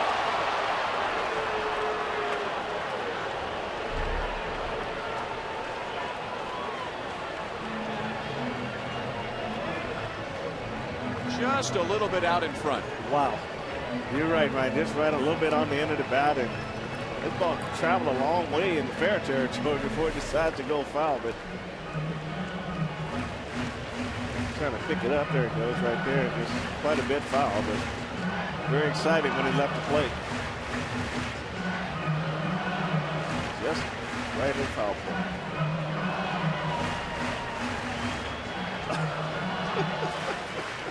With a little body language, trying to help the ball go foul. And let that breaking ball up a little bit out over the plate. Scherzer has given up 16 home runs this year. And then got him with a fastball up and away. Second strikeout for Scherzer, 2 down in the 7th inning. You can reserve your spot in the best kids club in Major League Baseball. Just $20. Get your little one a powder blue batting practice jersey, a Royals cap, 2 Royals game ticket vouchers, and more. Visit Royals.com/Blue Crew to order your child's Blue Crew package today.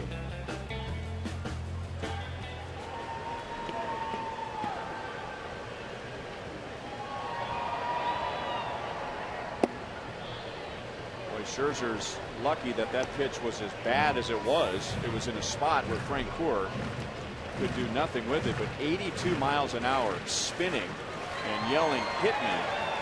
That ball's out over the plate. Royals might be in front by 1. Well, that's their favorite pitch for Jeff Francoeur, and that ball backed up on him, and he's got to get a lot tighter spin to it. He wants it to go down and away. And Avila is set up down and away. This time Scherzer hits the target. And it's 1-1. Francoeur 0 for 2, but he helped set up the Royals run in the 5th inning. After Hosmer's double, Francoeur flied to right. That got Hosmer to third, and then Moustakas' ground ball got him home.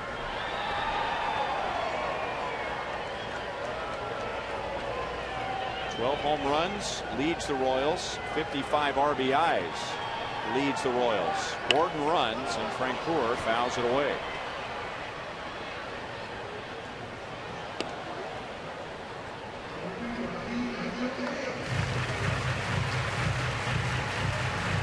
Like his team, Francoeur finished the road trip swinging the bat well, hitting safely in each of the last 5 games. And he led the Royals with 9 RBIs on the trip. Also hit 2 home runs. If Alex is going to steal, he's going to have to get a good jump. He's only .500 for the season. 5 stolen bases, 5 caught stealing. So that's one area he's really got to keep improving on.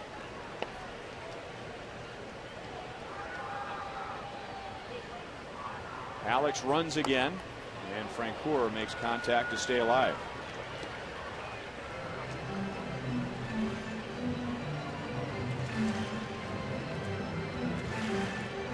There are a lot of trends in this game, and one of the things you see a lot of is 1-2 counts. Managers see this as being a breaking ball count, so they run a lot on this count. But you wonder why most managers, once they know the tendencies of a ball club, don't pitch out on 1-2 a little more. Well, he's run on back-to-back pitches.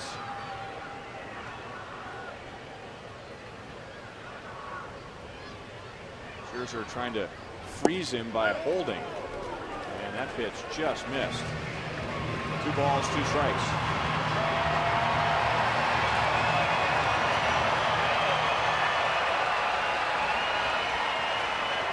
'86 pitches for Scherzer. Given up 1 run, 5 hits. Only 1 extra base hit. Only 2 strikeouts.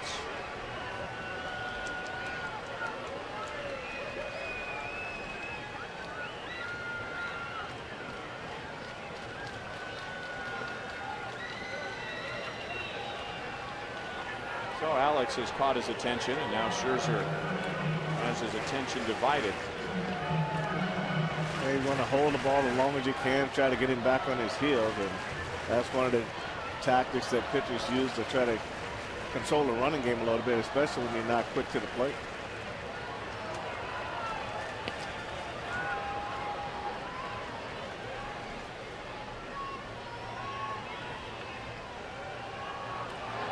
Scherzer's all mixed up now.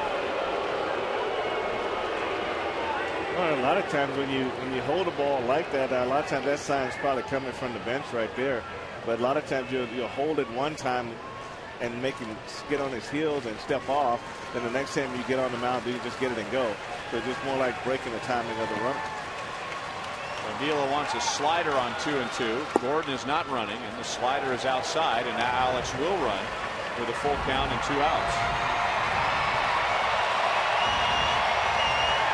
Gordon singled to lead off the inning, still putting the tying run at first with nobody out. Then Butler lined to center.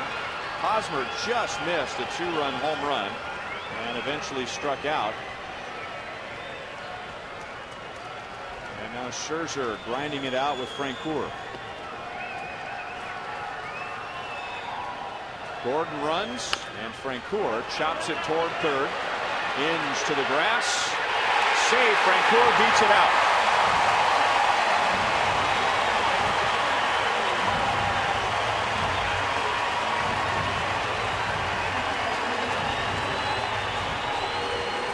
He does a good job. This pitcher's away from him, and he hits it back towards first, like almost like a swinging bunt. But he just running right away, right out of the box, and runs hard all the way through the bag and got himself a base hit. A lot of times when a hitter hits the ball like that, there's a little hesitation, but he left right away and got himself a base hit. Well, I hope Phil Koch has been called in, because he is in a hurry to the pitcher's mound in a Chevy call to the bullpen.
6 2/3 innings. He really had to grind through the last two matchups, Eric Hosmer and Jeff Francoeur. So Jim Leyland going with a fresh arm, and it's lefty Phil Cope, who started the season as a starter because he has 3 good pitches, and the Tigers wanted a lefty in the rotation. But Jim Leyland made the point in spring training that an adjustment for Phil Cope was that he might have to tone it down a little bit because he is a hyper guy, as Jim Leyland said, and we got a taste of that when he came in out of the bullpen. Would this strike you as a hyper guy, Frank? Pretty much. Yeah, I just can't wait to get there. I just want to get those legs loose. The old baseball saying that the baseball season is a marathon, not a sprint. Well, tell Phil Coke that. So he was taken out of the starting rotation at the end of June. This is the first time he's come on as a reliever this year with men on base. And Moustakas into center field. And it's going to be caught by Casper Wells. So the Royals lead 2 in the 7th inning. And Detroit still leads by 1.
Nera will take us around the American League, where Tampa Bay picks up a game on New York. They're 3 games back with a win. Derek Jeter now just 2 hits from 3,000 for his career. Cleveland leading Detroit by a game and a half. They're down, so that's good news here. That game in the 9th inning. Boston is in front of Baltimore. Baltimore's lost 3 in a row. Texas way out in front of Oakland. The Rangers have won 3 straight. They have a 1-game lead over the Angels. Minnesota in front by 4. Seattle and Los Angeles just getting underway. Lewis Coleman came on in the 7th inning, gave up a hit, struck out a batter, got 2 very good defensive plays behind him. Brandon Inge, the number 9 hitter, followed by Ramon Santiago and Casper Wells. And it's 0-2 on Inge, who has already struck out twice tonight and is batting .190.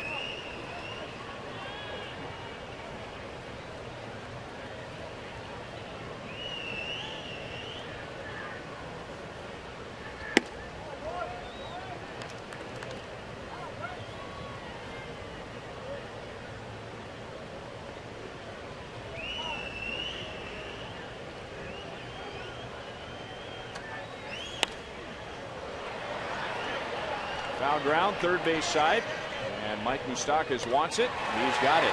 Brandon Inge is 0 for 3. Lewis Coleman in relief of Danny Duffy, who is tonight's Miller Lite Taste Greatness moment.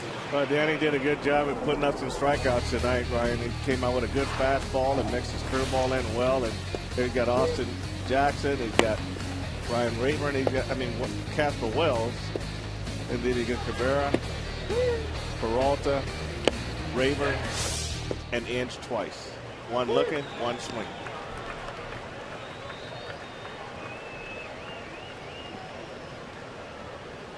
Switch hitter Santiago bats left-handed as a right-hand hitter, 1 for 2 against Duffy with a single. And he's down, no balls, 2 strikes. Aaron Crow, the other MU Tiger, getting ready for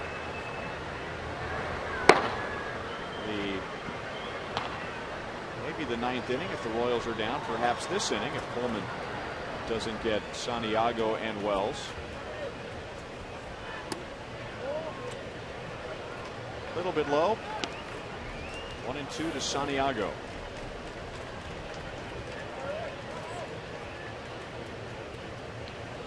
Detroit Tigers coming in tonight, having dropped 2 out of 3 at the Angels, and they have lost 6 of their last 8. And Coleman just absolutely destroyed Santiago's bat and handles a soft liner for the second out.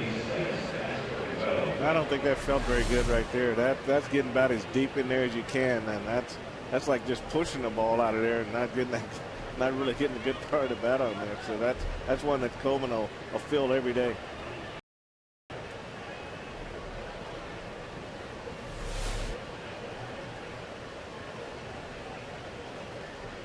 And that brings up Casper Wells, and he missed the slider. 0-1.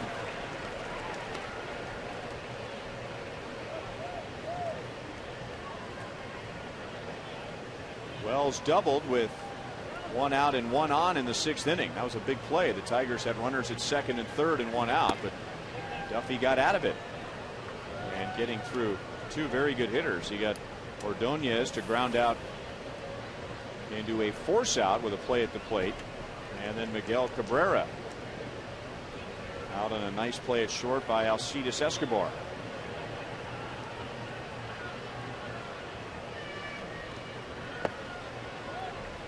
Two and 1.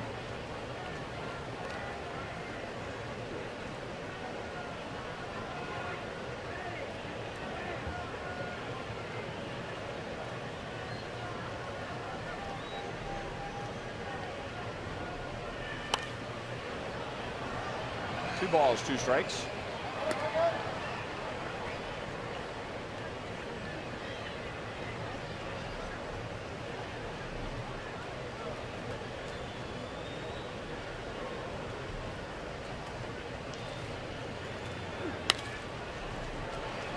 Shallow center. Melky Cabrera is there, and a very good 8th inning for Lewis Coleman.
Royals live as the Tigers lead the Royals right now 2-1. After the game with Jeff Montgomery, we'll talk about Danny Duffy's night as he faces the Tigers for the first time in his young career.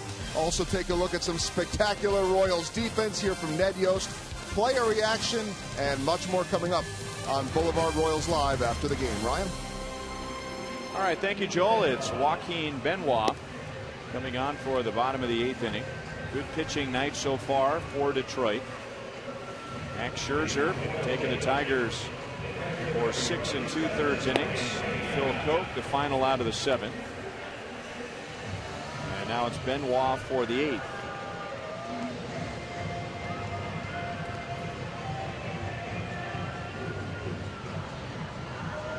He'll get Brian Pena, Alcides Escobar, and Chris Getz.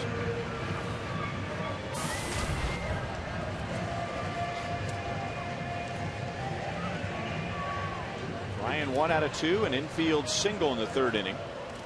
Tigers getting 2 in the 2nd inning on a Ryan Rayburn home run. Mike Moustakas ground out, drove in a run in the 5th inning, getting Eric Hosmer home. That's the Royals run, and that's where we are now. 2-1 Detroit.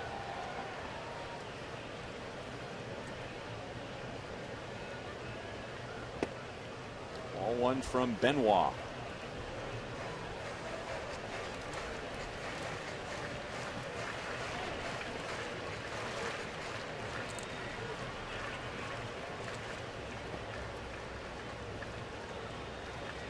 Benoit, once a big-time prospect in the Texas Rangers system to be a starter, but had a bunch of arm troubles.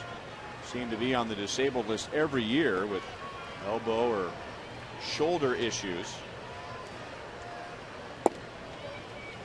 And then in 2006, the Rangers moved him to the bullpen full-time. He kind of bounced back and forth between the rotation and the bullpen. But in 06, 56 appearances all out of the bullpen, and then 07 was his breakout year. 70 appearances out of the bullpen, and his earned run average was under 3. Not too bad. I mean, his last 5 outings, he's 1-0 with a 2.08 ERA, and you look at his last 20 outings, he's got a 1.50 ERA and 18 strikeouts.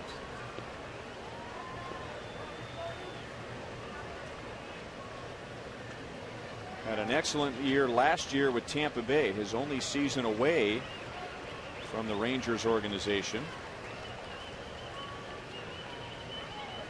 And then signed with the Tigers. He got a 3-year contract during the offseason.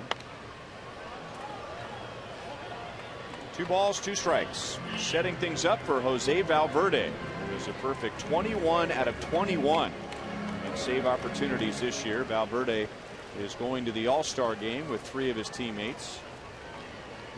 With an exclamation point. No kidding.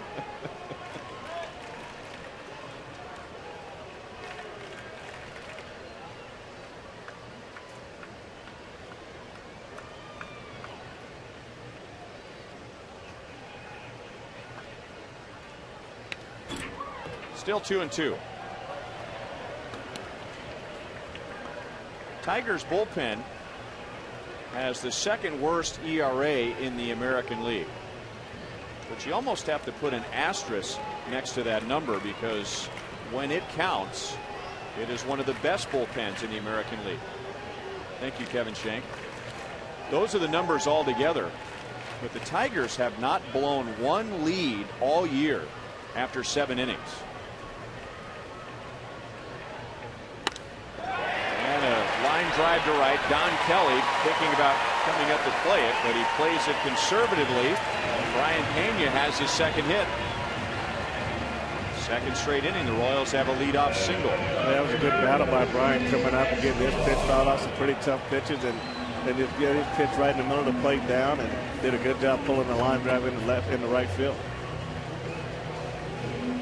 I always like to see the slow-mo. You see that top hand go underneath the ball and roll over after you make contact, and that just gives you an idea that the batter got through that particular pitch.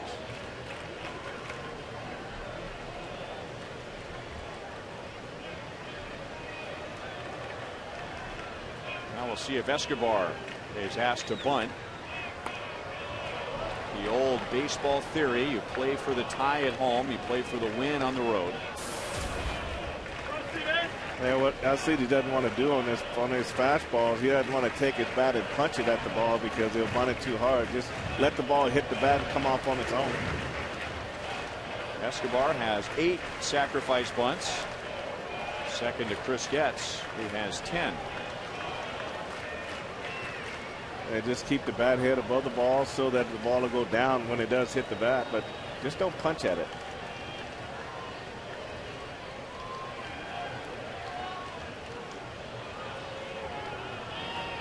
Escobar was tipping what he was doing there. He scored early, but Benoit still backed off. Got a little too excited, and Benoit held the ball longer than Escobar thought he would, so he stepped off to see if he's going to bunt. He definitely gave it away right there. But I don't think this situation is a secret.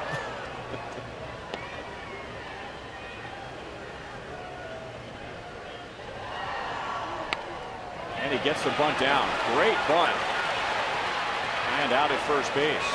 So 9 sacrifice bunts, and now the tying run is at second base. 1-4 on the play with the second baseman Santiago coming over to cover. Right, this is a good setup right here by Escobar, and he lets the ball travel, and you can see right there he went out just a little away from him just a little bit, but did a good job letting the ball just make contact with the bat, and it just bounces right out in front of the plate. Great out in the grass area. He got the job done.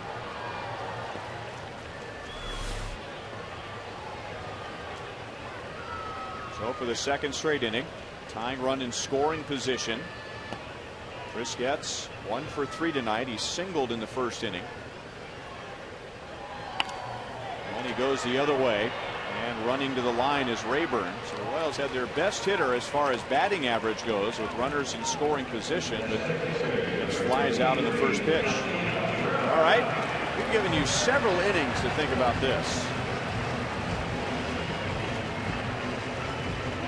Our AT&T trivia question: who holds the Royals record for most consecutive games with a home run? Tim Spear. I was going to say Danny Tarnable, but well, Kevin Shake was saying if you get this one. I mean, Mike Sweeney, how would you? I mean, that's not. I don't think Tim had That's not a long shot. I don't know. A strike to Melky Cabrera. Michael also has the Royals record for most consecutive games with an RBI, which is tied for the American League record, 13 in a row, and 5 straight games with a home run. Now, when he tells you if you get this one, I mean, you're just not going to think of a guy who hits home runs, right? Most likely you're not.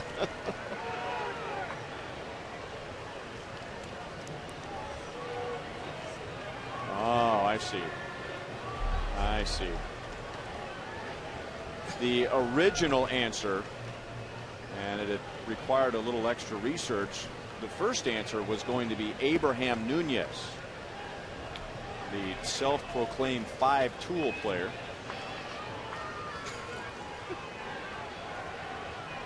So that, yes, would have been impressive to come up with Abraham Nunez for a Royals historic feat, other than maybe the record for how many times you're going to tell everybody how great you are. And you got a free dinner at Al Broughton's house also. Yeah.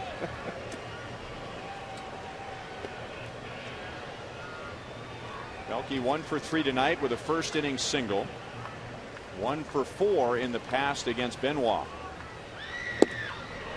Fastball up, 96. 1 ball, 2 strikes. Melky is also responsible for the Chevrolet play of the game. Yeah, Alex Avila hit a drive in the right center field, and that's what have scored a run had not Melky Cabrera made this nice diving catch going in the right center field. He slid a long way after you hit that catch.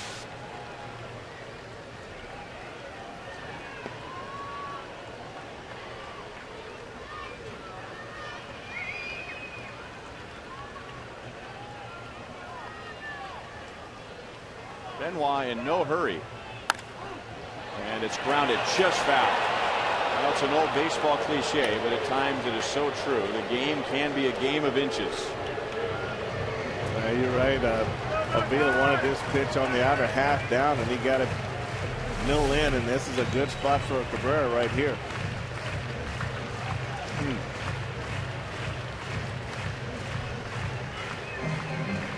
I'm like you. I'm kind of curious why he's holding the ball so long, but you can see how close this ball came to being a fair ball. But at this point of the game, the infielders and corner guys usually just guard the line, but there's room down that first baseline for that ball there. Even Cabrera right now, he's looking at his own dugout and wondering if he should play closer to the line. He might be a step closer to the line now than he was before that last pitch, but dugout telling him to stay where he is, close to the line but not right on the line. Well, I guess they feel more balls are going to go between him and Santiago than down the line, so they're going to play the odds. Going right at him with a fastball at 95. Pelkey not the only Royal tonight with a good defensive play. And if you're like me, Frank, you put a little star next to all the good plays on defense. And my scorecard looks like the evening sky. Got stars all over it. You know, you think that Moustakas play at the plate. I mean, this is one reason why he shouldn't go head first at home. And then you get Escobar being screened by Moustakas and makes a nice play. And you get Hosmer making a nice pick out of the dirt on a throw from Escobar. Oh, Santiago's got to be sore tomorrow. Another foul ball. One good thing about Joaquin Benoit on the mound, he gives us plenty of time to run highlights in between pitches.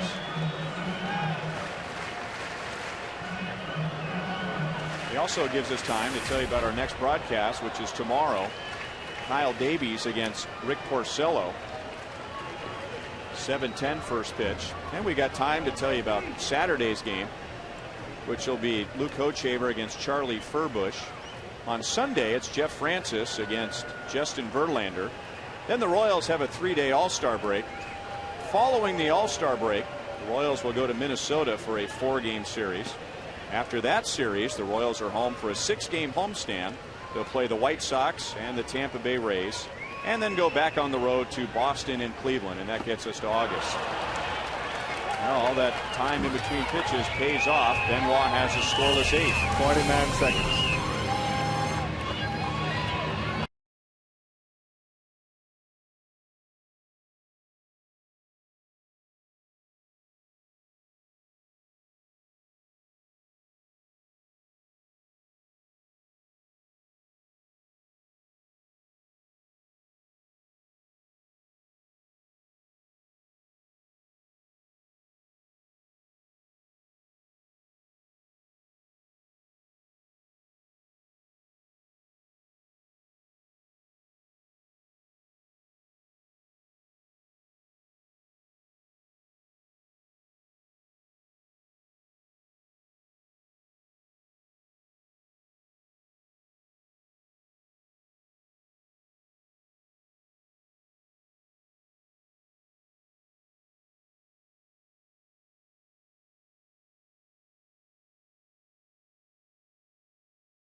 Tigers lead.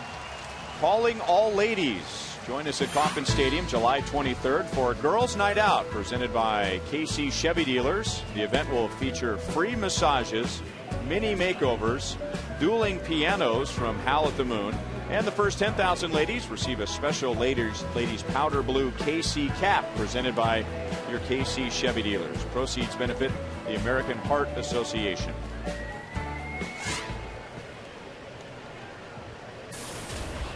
It'll be Aaron Crow on for the 35th time. Don Kelly will lead off for the Tigers. He hits for the first time, and that's driven to right field. And Don Kelly on the first pitch homers against Aaron Crow.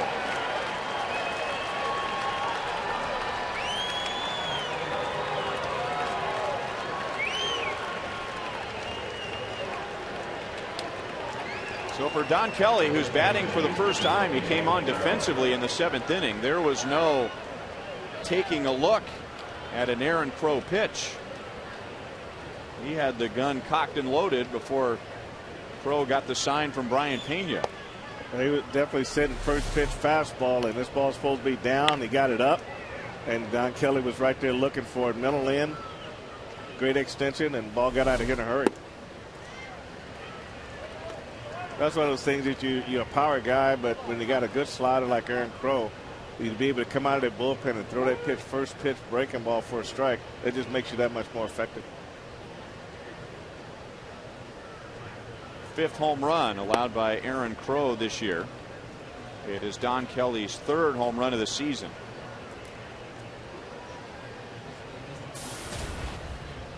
Miguel Cabrera 0 for 2 with a walk and a run scored. And he grounds it to Hosmer. He'll take it to the bag himself. Cabrera running as hard as he can up the line. And there's one away.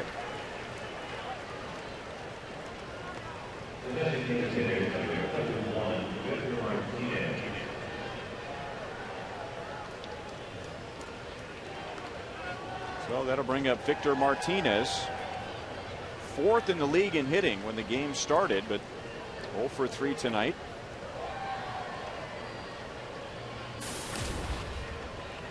Victor Martinez, like Alex Gordon, falling a little short in the fan voting for the final spot on the All-Star team. That goes to Paul Konerko.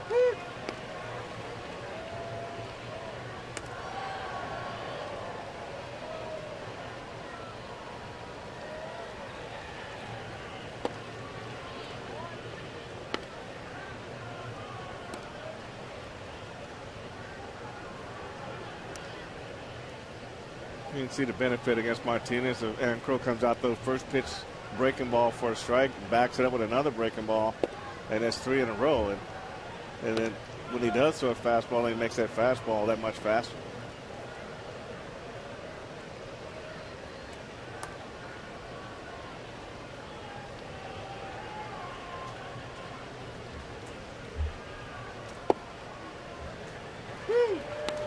Two balls, 2 strikes.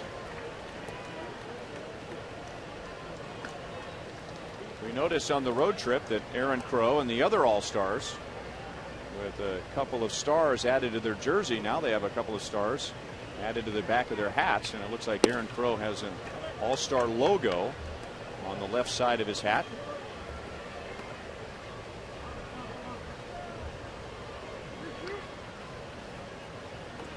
Aaron Crow becoming the 4th rookie in Royals history to make it to an All-Star game. Not a very good swing there at all. So after the home run, a ground out and a strikeout. I think that at bat was really set up with those early breaking balls, those 3 breaking balls, and they caught him in between on a fastball, and he's probably sitting breaking ball again, and he chased the fastball running down and away. Tigers scored 2 against Danny Duffy, who went 6 innings. Lewis Coleman 2 scoreless, and Aaron Crow giving up a home run to Don Kelly on the first pitch of the 9th inning. Johnny Peralta, Tigers shortstop, is 1 out of 3. So the Royals have now had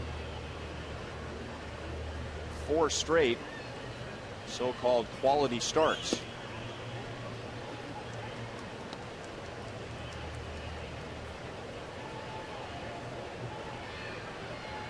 In the bottom of the 9th, it's Alex Gordon, Billy Butler, Eric Hosmer, and possibly Jeff Francoeur.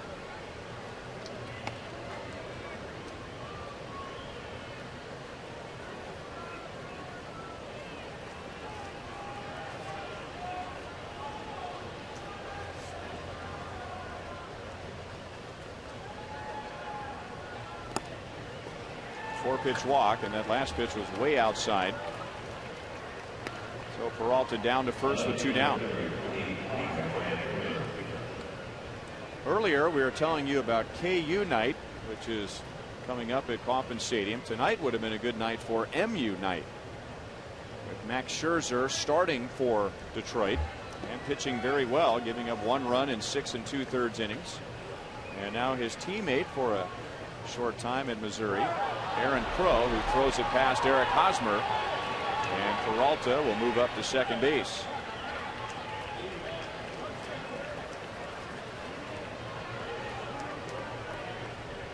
So an error on Aaron Crow.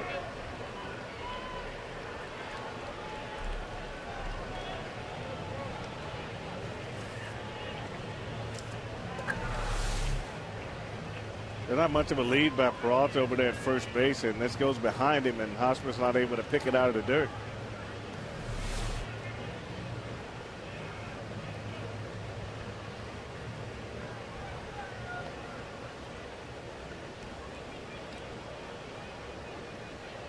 It's kind of a surprising throw over right there. Peralta's 0 for 2 in stolen base attempts, but he doesn't run very much. Sometimes it's good just to step off and not throw it all. 1 strike on Rayburn, who hit a 2-run home run in the second inning. And that accounted for all of Detroit's offense until Don Kelly opened this inning with a home run to right field.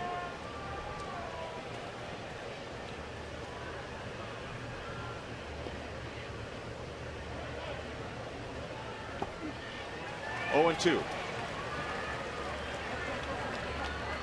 Good deception on those sliders, and that's how you get those right-hand hitters to chase them. They look like fastballs right out of the hand, and by the time they realize the pitch is off the plate, that they've already committed themselves to swing.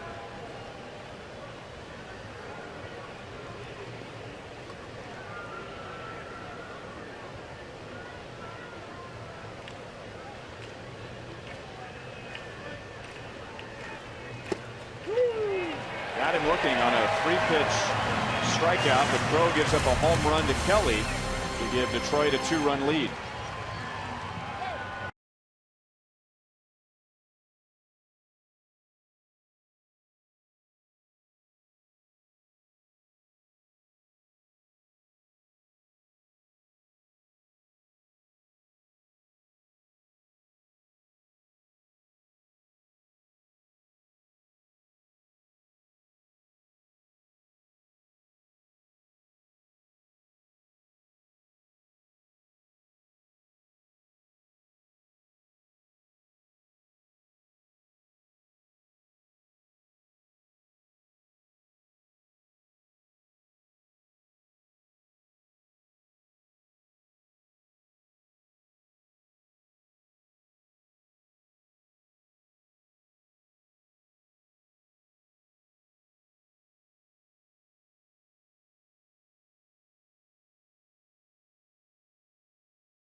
Home run to Don Kelly, so it's a 2-run Tigers lead to the bottom of the 9th inning. Jose Valverde, 21 out of 21 in save opportunities.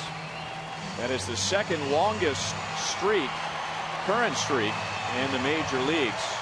Joel Hanrahan of the Pittsburgh Pirates has 27 saves in a row. So for Valverde, it's the longest in the American League. So Max Scherzer, 6 2/3 innings. Phil Koch, a third of an inning. Joaquin Benoit, 1 inning, have gotten the Tigers this far. And now Valverde will have to get past Gordon, Butler, and Hosmer. Valverde this season, left-handed hitters are batting .244, but right-handers are only hitting .169 against Valverde this season.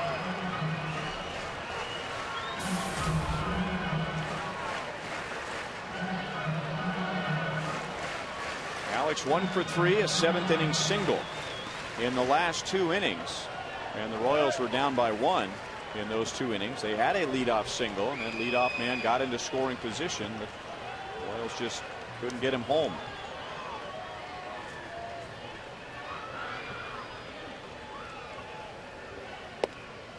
Alex thinking about dropping one down, take strike 1.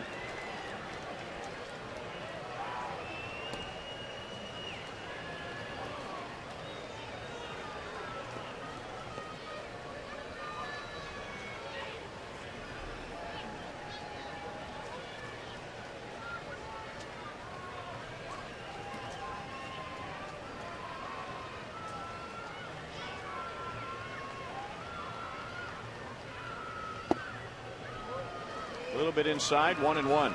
Valverde, one of those pitchers that when he gets on a roll, he can string together a lot of saves. 21 in a row this year. Last year, he had 25 consecutive scoreless appearances. So he is on one of those rolls now.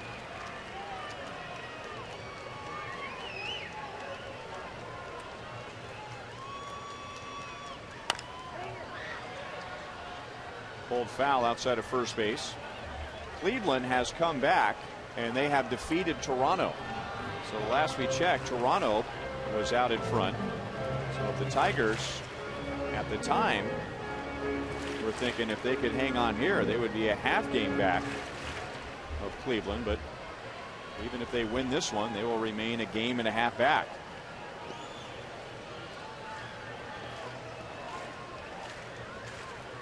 Valverde's got a pretty unique way of coming to his set motion.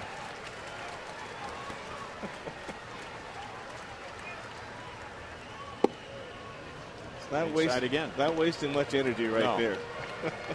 But he will waste some energy in between outs. Oh boy. And certainly after the final out, where it becomes showtime. Woo.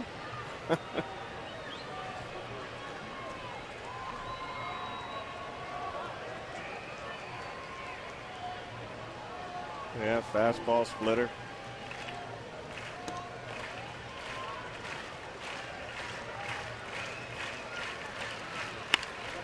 Alex pulls it to second.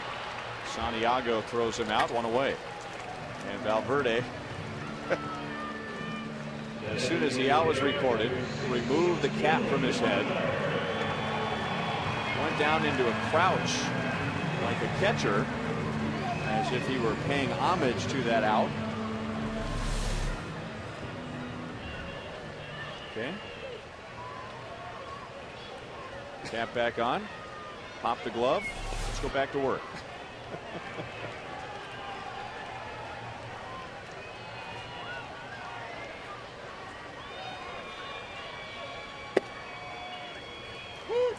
Now a strike to Billy Butler. Here's the routine coming out of the bullpen. Hat off. Spits out about a half a gallon of water. Jumps onto the grass. More of a prance onto the grass, if you will. And then running onto the field with his hat off. All right. You have to work on that routine. No balls and 2 strikes on Butler.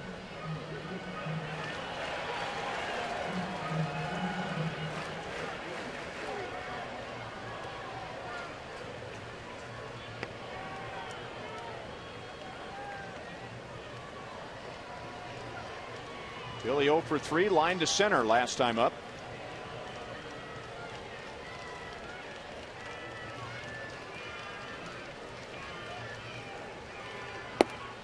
Just a little bit outside.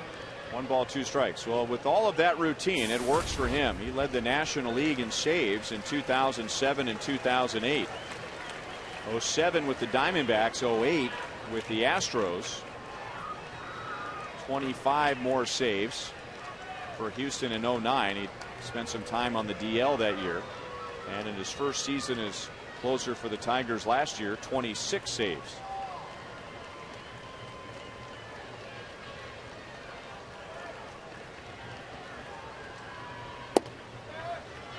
Two balls, 2 strikes. Billy 1 for 4 against Valverde. And all the outs have been strikeouts. And Valverde, wanting a new ball, just chucked the old one up against the screen. I don't think telling the home plate umpire. I don't think Billy saw he was throwing the ball to the umpire.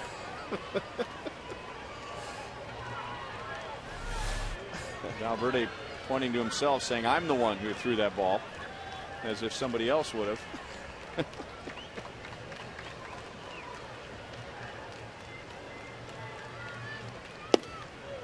And that's just a little bit outside. Valverde getting all ready for a second out celebration. He was prancing down the first base side of the mound, but didn't get the call. 3-2.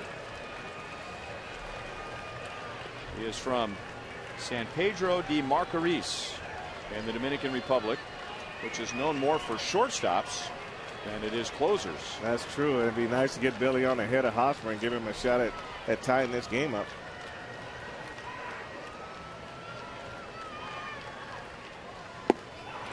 Struck him out, and Valverde into his celebration. Billy doesn't appreciate that. So cap off into the crouch. Throw back from Inge. And he's still not ready.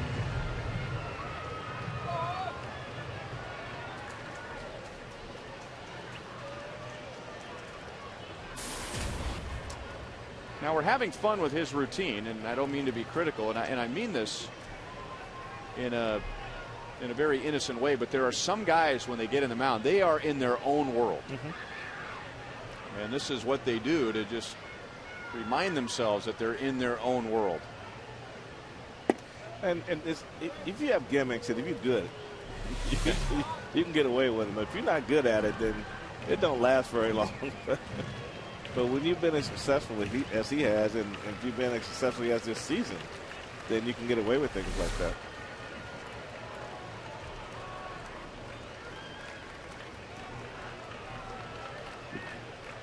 And he has been successful. 21 consecutive saves. Eric Hosmer has scored the only run for the Royals tonight. Both of those pitches, according to Fox Tracks, in the zone. High, according to home plate umpire Alan Porter.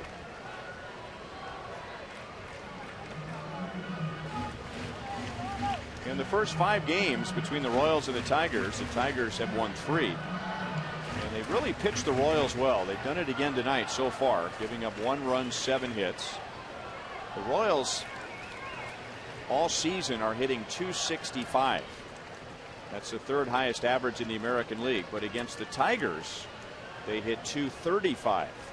The Royals lead the league in stolen bases, but now in 6 games against the Tigers, they have 2 stolen bases. The Royals offense, to some degree, has been out of sorts against the Tigers, and it's not like the Tigers have the best pitching staff in the league. They're 12th in ERA, but they make the right pitches so far this year against the Royals. And you have teams like that, and you know, there's no explanation for it. It's just that some teams play you a lot differently than others. Like Scherzer can get knocked around his last start, but he's had success against the Royals, so he comes in and pitches a great game tonight. So there's no answer for it.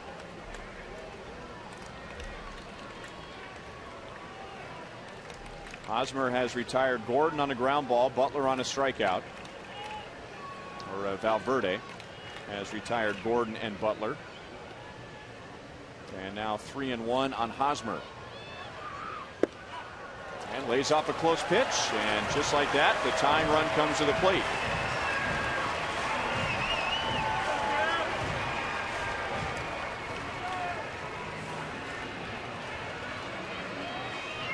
Jim Leyland's pitching staff walks its first batter with 2 outs in the 9th inning. So will the Royals make them pay for that? Jeff Francoeur reached with a hustling infield single in the 7th inning. He's 1 for 3. He has a 6-game hitting streak. He is 2 out of 7 in matchups with Valverde.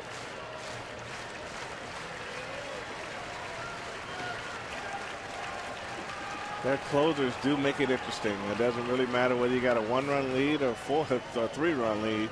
Some kind of way they seem to make it an interesting night. before the game is either won or lost. Tigers will give Hosmer second base. That pitch is low. Valverde might be a little frustrated with the strike zone. So Alex Avila going to go out there and try and calm him down, make sure he's all right, and doesn't let this inning get away from him. But the Royals might sense a little frustration. Well, Alan Porter's really kind of squeezed him on the top end and the bottom end of the zone, and you know, he's been around long enough to know what a strike is, and I'm sure he's not really feeling it right now. The home plate umpire wants him to get in there with him. I'm sure Avila's kind of talking to him a little bit, you know, saying some things that we can't, you know, decipher from here, but he's got to be trying to steal those pitches from Valverde. A broken bat, charging in Peralta, bobbles, and Francoeur is safe. Just that little double clutch cost the Tigers the last out of the game. And Francoeur, taking nothing for granted, was running hard, and he is safe. Well, you're right there. This ball got in on him, broke his bat. Peralta comes in and makes the play, but he didn't get a good grip on that first grab, and that was enough to make Francoeur safe at first base. You can see where he comes in. He just didn't get that good grip, and that cost him a couple steps. And Francoeur runs hard through the base all the way. Just puts his head down, and whatever he's got, you're going to get in that sprint down at first base. And in that case, he was successful. And by putting his head down, he probably didn't see what happened on the play, and it looked like after he was called safe by James Hoy at first base that he turned to first base coach Doug Sisson to find out what happened. Well, just basically when he comes from glove to hand, he doesn't have a good grip, so he's got to take an extra 2 steps in order to get the grip, and it's too late at that point.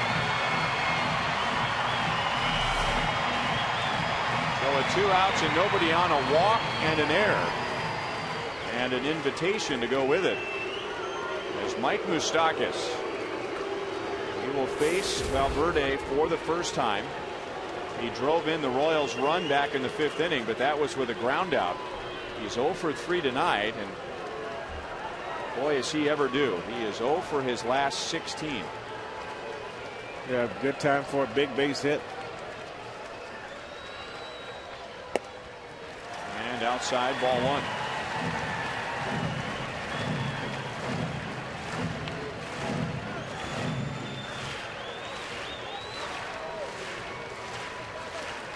Change the scoring now on the ground ball from Francoeur. They're going to give him a base hit.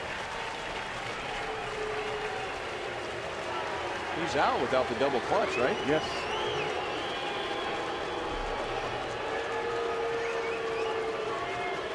Moustakas is popped to short, grounded out to second, flied out to center field.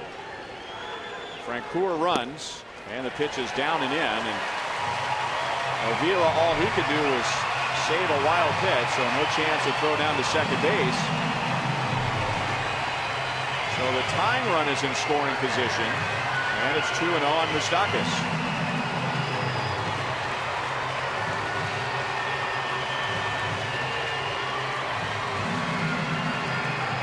Well, I'm so much surprised they let him walk into second base right there. I mean, I'm surprised they didn't hold him on, and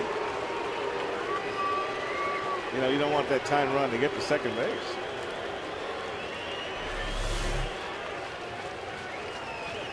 He might have thrown down if that was an easier pitch to handle. It is called defensive indifference. And Moustakas fouls it away. Had a pretty good swing at a fastball.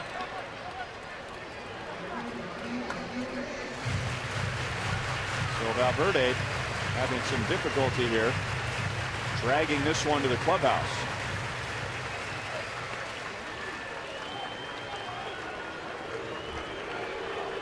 Remember, the Tigers have the second highest bullpen ERA in the American League, but they have not blown a lead this year after the 7th inning.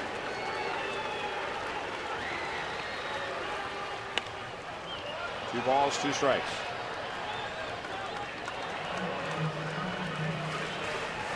I mean, it's a huge stolen base by Francoeur. I mean, they hold him on right there, and That can't be indifference. No. It can't. I mean, they're holding him on, and that's a tying run.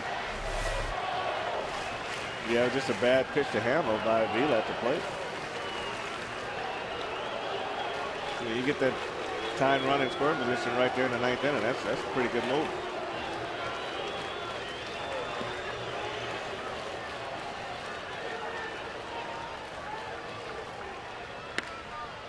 And on the hands, and it's still 2-2.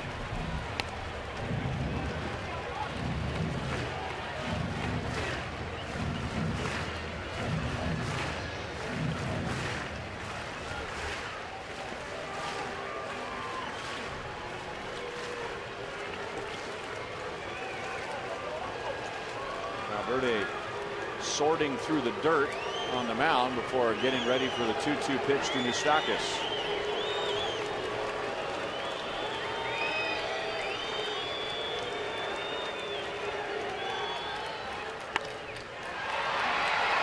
Left center field, had him reaching, and almost a collision. The game ends on a fly ball to left field. So it wasn't easy, but Valverde saves his 22nd and his 22nd save in a row. So Jim Leland's team continues to play very well against the American League Central. They are 16-7 against the division. That's the best record for any team against its own